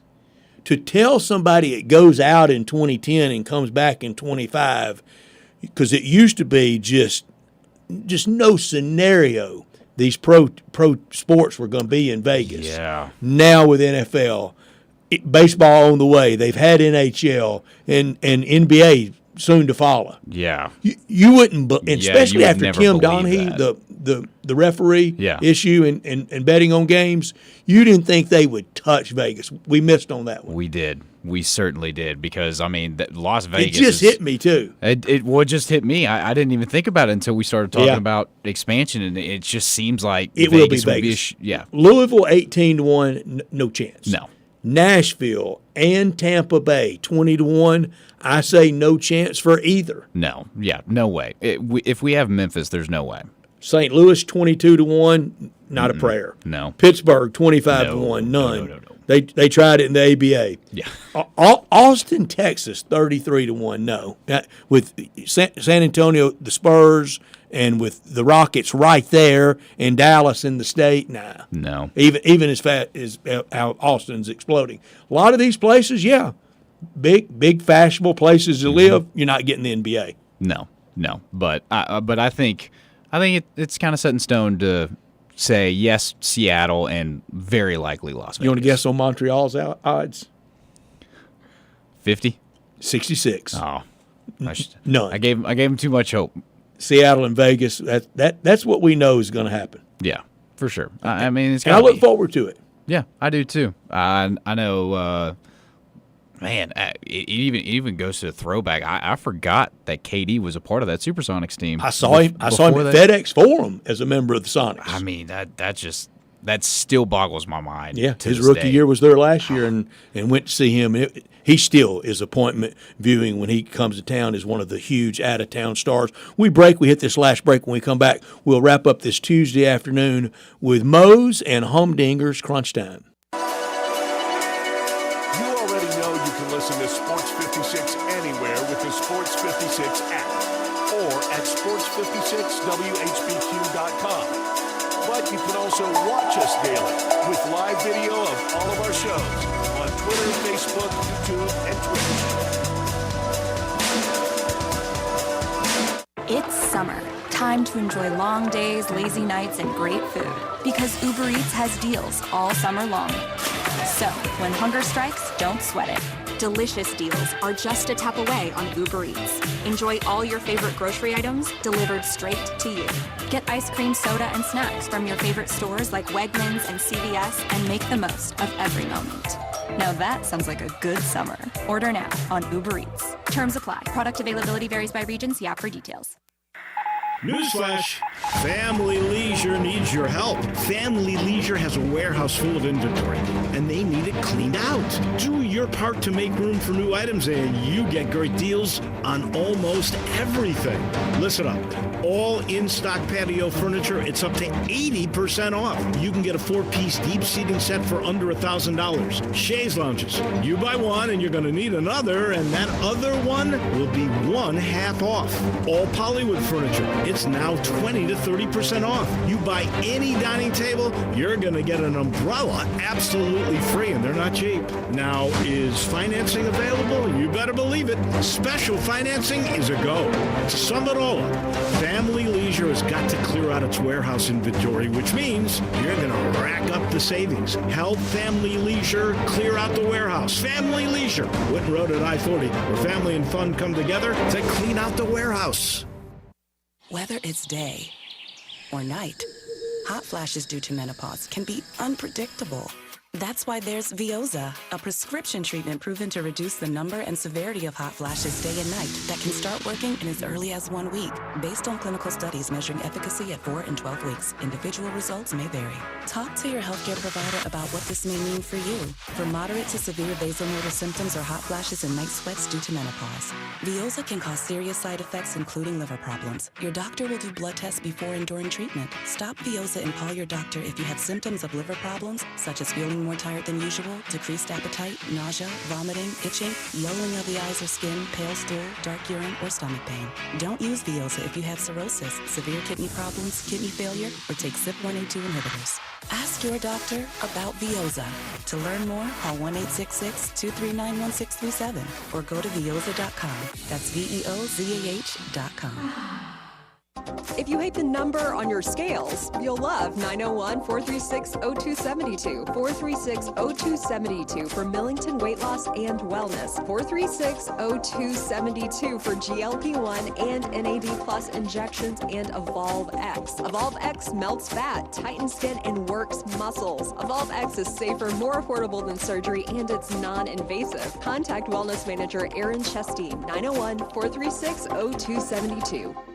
Take your basketball skills to the next level at Shoot 360 Memphis. Shoot 360 is a revolutionary basketball training facility that combines cutting-edge technology with gamification and provides instant, objective feedback and hands-on, one-on-one expert coaching. And now, introducing Shoot 360 Cordova, a newly renovated 50,000 square foot facility with 2 NBA regulation-size courts, 3 high school-size courts, and 4 shooting bays with Shoot 360 technology. Memberships are now on a monthly basis. And yes, you can become a member at both locations. Whether you're an aspiring young talent, NBA player, or looking for a unique workout, all skill levels are welcome at Shoot 360 Memphis to learn proper shooting and passing techniques, improve fundamentals, and gain a competitive edge while having fun. Shoot 360 Memphis, now in Cordova and Collierville. Call them today at 901-779-3176. That's 901-779-3176. The future of basketball training is here. Shoot 360 Memphis.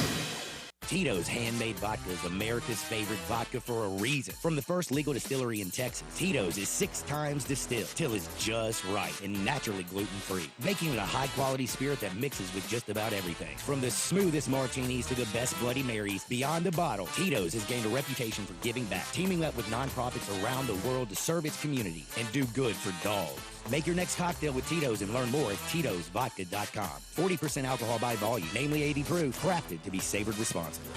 Getaway Sports Bar, the best kept secret in town. Open noon to 1:30 a.m. 7 days a week.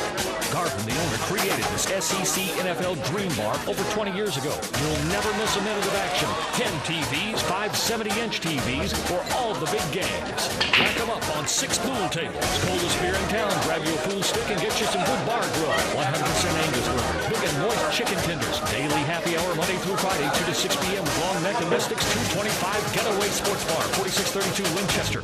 So you need to sell your house? I have the solution. Call 901-406-1101. That's 901-406-1101. Call my buddy Bill at I Buy Houses. Any house, any area, as is. It's literally as simple as that. Just pick up your phone. Call 901-406-1101. That's 901-406-1101. Call my buddy Bill at I Buy Houses. Guaranteed to close in 5 days. If you need to sell your house fast, call Bill at 901-406-1101. That's Bill at I Buy Houses. Rick's Powder Coating for a beautiful finish every time. Rick's Powder Coating specializes in automotive, ornamental, residential, and industrial coating. With 2 conveyor lines and the largest batch ovens in the Mid-South, Rick's can accommodate all of your powder coating needs. Locally owned and operated since 2002, Rick's Powder Coating will customize a beautiful finish just for you. Drop by or call to see how Rick's Powder Coating can bring color to your life. 901-367-2771 or rickspowdercoating.com.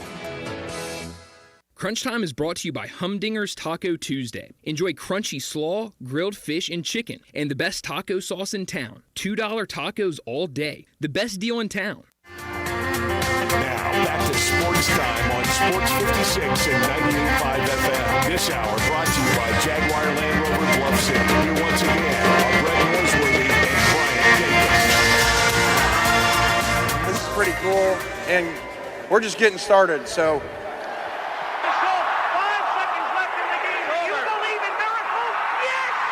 Spanning the globe. Go crazy, folks! Go crazy! This is for all the biggest Crunch Time. You are looking live. In your life have you seen anything like that? Goodbye! Hello, Haskins. It's obviously Crunch Time. Hammer, nail, coffin, this baby is over. Crunch Time today is brought to you by Humdinger's Taco Tuesday. Enjoy crunchy slaw, grilled fish, and chicken the best taco sauce in town. $2 tacos all day. It is the best deal in town. Well, what I learned today was what I talked a little bit about Bo Marchand about, and that's how Kirk Cousins felt he was a little bit misled with the drafting of Michael Penix Jr., drafting a QB so high as he described it, and saying that he likely would have stayed in Minnesota because he and his family liked it there. But for me, I don't really see much would have changed with his career. I think Bo Marchand hit it on the head. His play basically serviced where he's at right now. If he plays a lot better, we don't see Michael Penix on the field for quite some time. And when he mentioned the money, the exact same thing popped in my head with what Darian was saying about Juan Soto. You pay the guy, you want him to perform. And he's getting there, but Kirk Cousins is a little bit different. Well, it goes back to Soto with you and Darian, doesn't it? It sure does. I think Darian opened up a little can of something. What I learned today, we talked a lot about the Utah Utes and the Big 12. Paul Catalina said they could be right there in their championship game. They are 2 of 3 FBS teams that have played in either Olympic opening ceremonies for winter or summer games. They've done it once with winter. There's 3 teams that have done it. It's USC with the Coliseum, 32 Olympics, 84 Olympics, getting ready to host 2028, and Georgia State that the Tigers go to. That's where the opening ceremonies for 96 in Atlanta. That's where they were held. Now, Utah had 2002 Winter Olympics, and Salt Lake City will host Winter Olympics again in 2034. Wow. Good for them. Boomtown. What could you have done without today? Confirmed by the Indiana Pacers, Tyrese Halliburton won't play next season. Let's hope he plays again. It's not the career ender it used to be, but it still can be. There's no guarantee he'll ever be back, but we think he will be. And it's just sad how it ended for him and for them this year. It was too cruel in Game 7. Yeah, what I could have done without today, ESPN's Bill Barnwell released a ranking for the NFL's skill position core. That's the wide receivers, tight ends, and running backs. And he broke them all down and ranked them. At number 32, he has my Tennessee Titans. Now, granted, we have a wave of fresh new rookies, but we do have a fair share of veterans. We have Tyler. It's a growing year. It is. We have Tyler Lockett, who, yes, he's coming off of his worst year statistics-wise, coming into the Titans. Going into that stereotype that old washed wide receivers go to Tennessee when they're when their longevity in the NFL is coming to an end. But we do have who Cam Ward is described as just a different animal in Calvin Ridley. Yes, we also have a guy named Traylon Burks who turned out to be a complete bust, but we've got guys like Chig Okonkwo who's still getting his little beat. And I know, Brett, you and I talked about this a little bit. The connection that Cam Ward had with Elijah Arroyo in Miami just goes to show the importance of having a receiving tight end, especially in the NFL. And that's why I'm excited about the addition of Gunnar Helm as well. And I get Sanford Stadium on the campus of Georgia did host soccer at Sanford Stadium. Took the hedges out to have soccer there, but I said opening and closing ceremonies for 3 teams in FBS. Where are you beaming to tonight? I'll beam me to Baltimore. We got Mets versus Orioles. The Mets are continuing to look at a rematch of the 1969 World Series. Well, there you go. When the Mets won it 4-1. There it is. Well, hopefully the Mets continued their winning ways, coming off of a severe drought of just nothing but losses. Clay Holmes is pitching tonight. Who has heavily favored Orioles in that series for the Mets to surprise the world with winning that. Well, tonight, the Mets are heavily favored because the Orioles have Brandon Young pitching, who's currently sitting at a 7.02 ERA as compared to Clay Holmes, who has a 2.99 ERA. So if everything goes according to plan, it is at a rain delay right now currently. I guess just bad weather hitting everywhere. But it should be a good night for the Mets. Beam me to Yankee Stadium. Bronx Bombers against the Mariners. Yankees only 21-26 against teams with an over 500 record, 3-7 in the last 10. Both would be wild cards right now if the playoffs started. Logan Gilbert against Will Warren tonight. You mentioned the Mets and Orioles. Sonny Gray on the mound for the Cardinals. At home against the Nats. Phillies at Oracle Park late in San Francisco against the Giants. We had a lot of fun today. We sure did. It was, Bryant will be back with us tomorrow, but will. it was fun. Darian joined us. I want to thank him. I Oh, it want was to a thank good time. Paul Catalina for joining us from down at Big 12 Media Days. Always to Brent Beard and Bo Marchant. They join us every Tuesday at 4 and 5, respectively, to talk college football and the NFL. For everyone out there, be safe tonight. For Landon, I'm Brett. Be safe out there tonight. We'll talk to you again tomorrow at 3 o'clock when Bryant's back with us.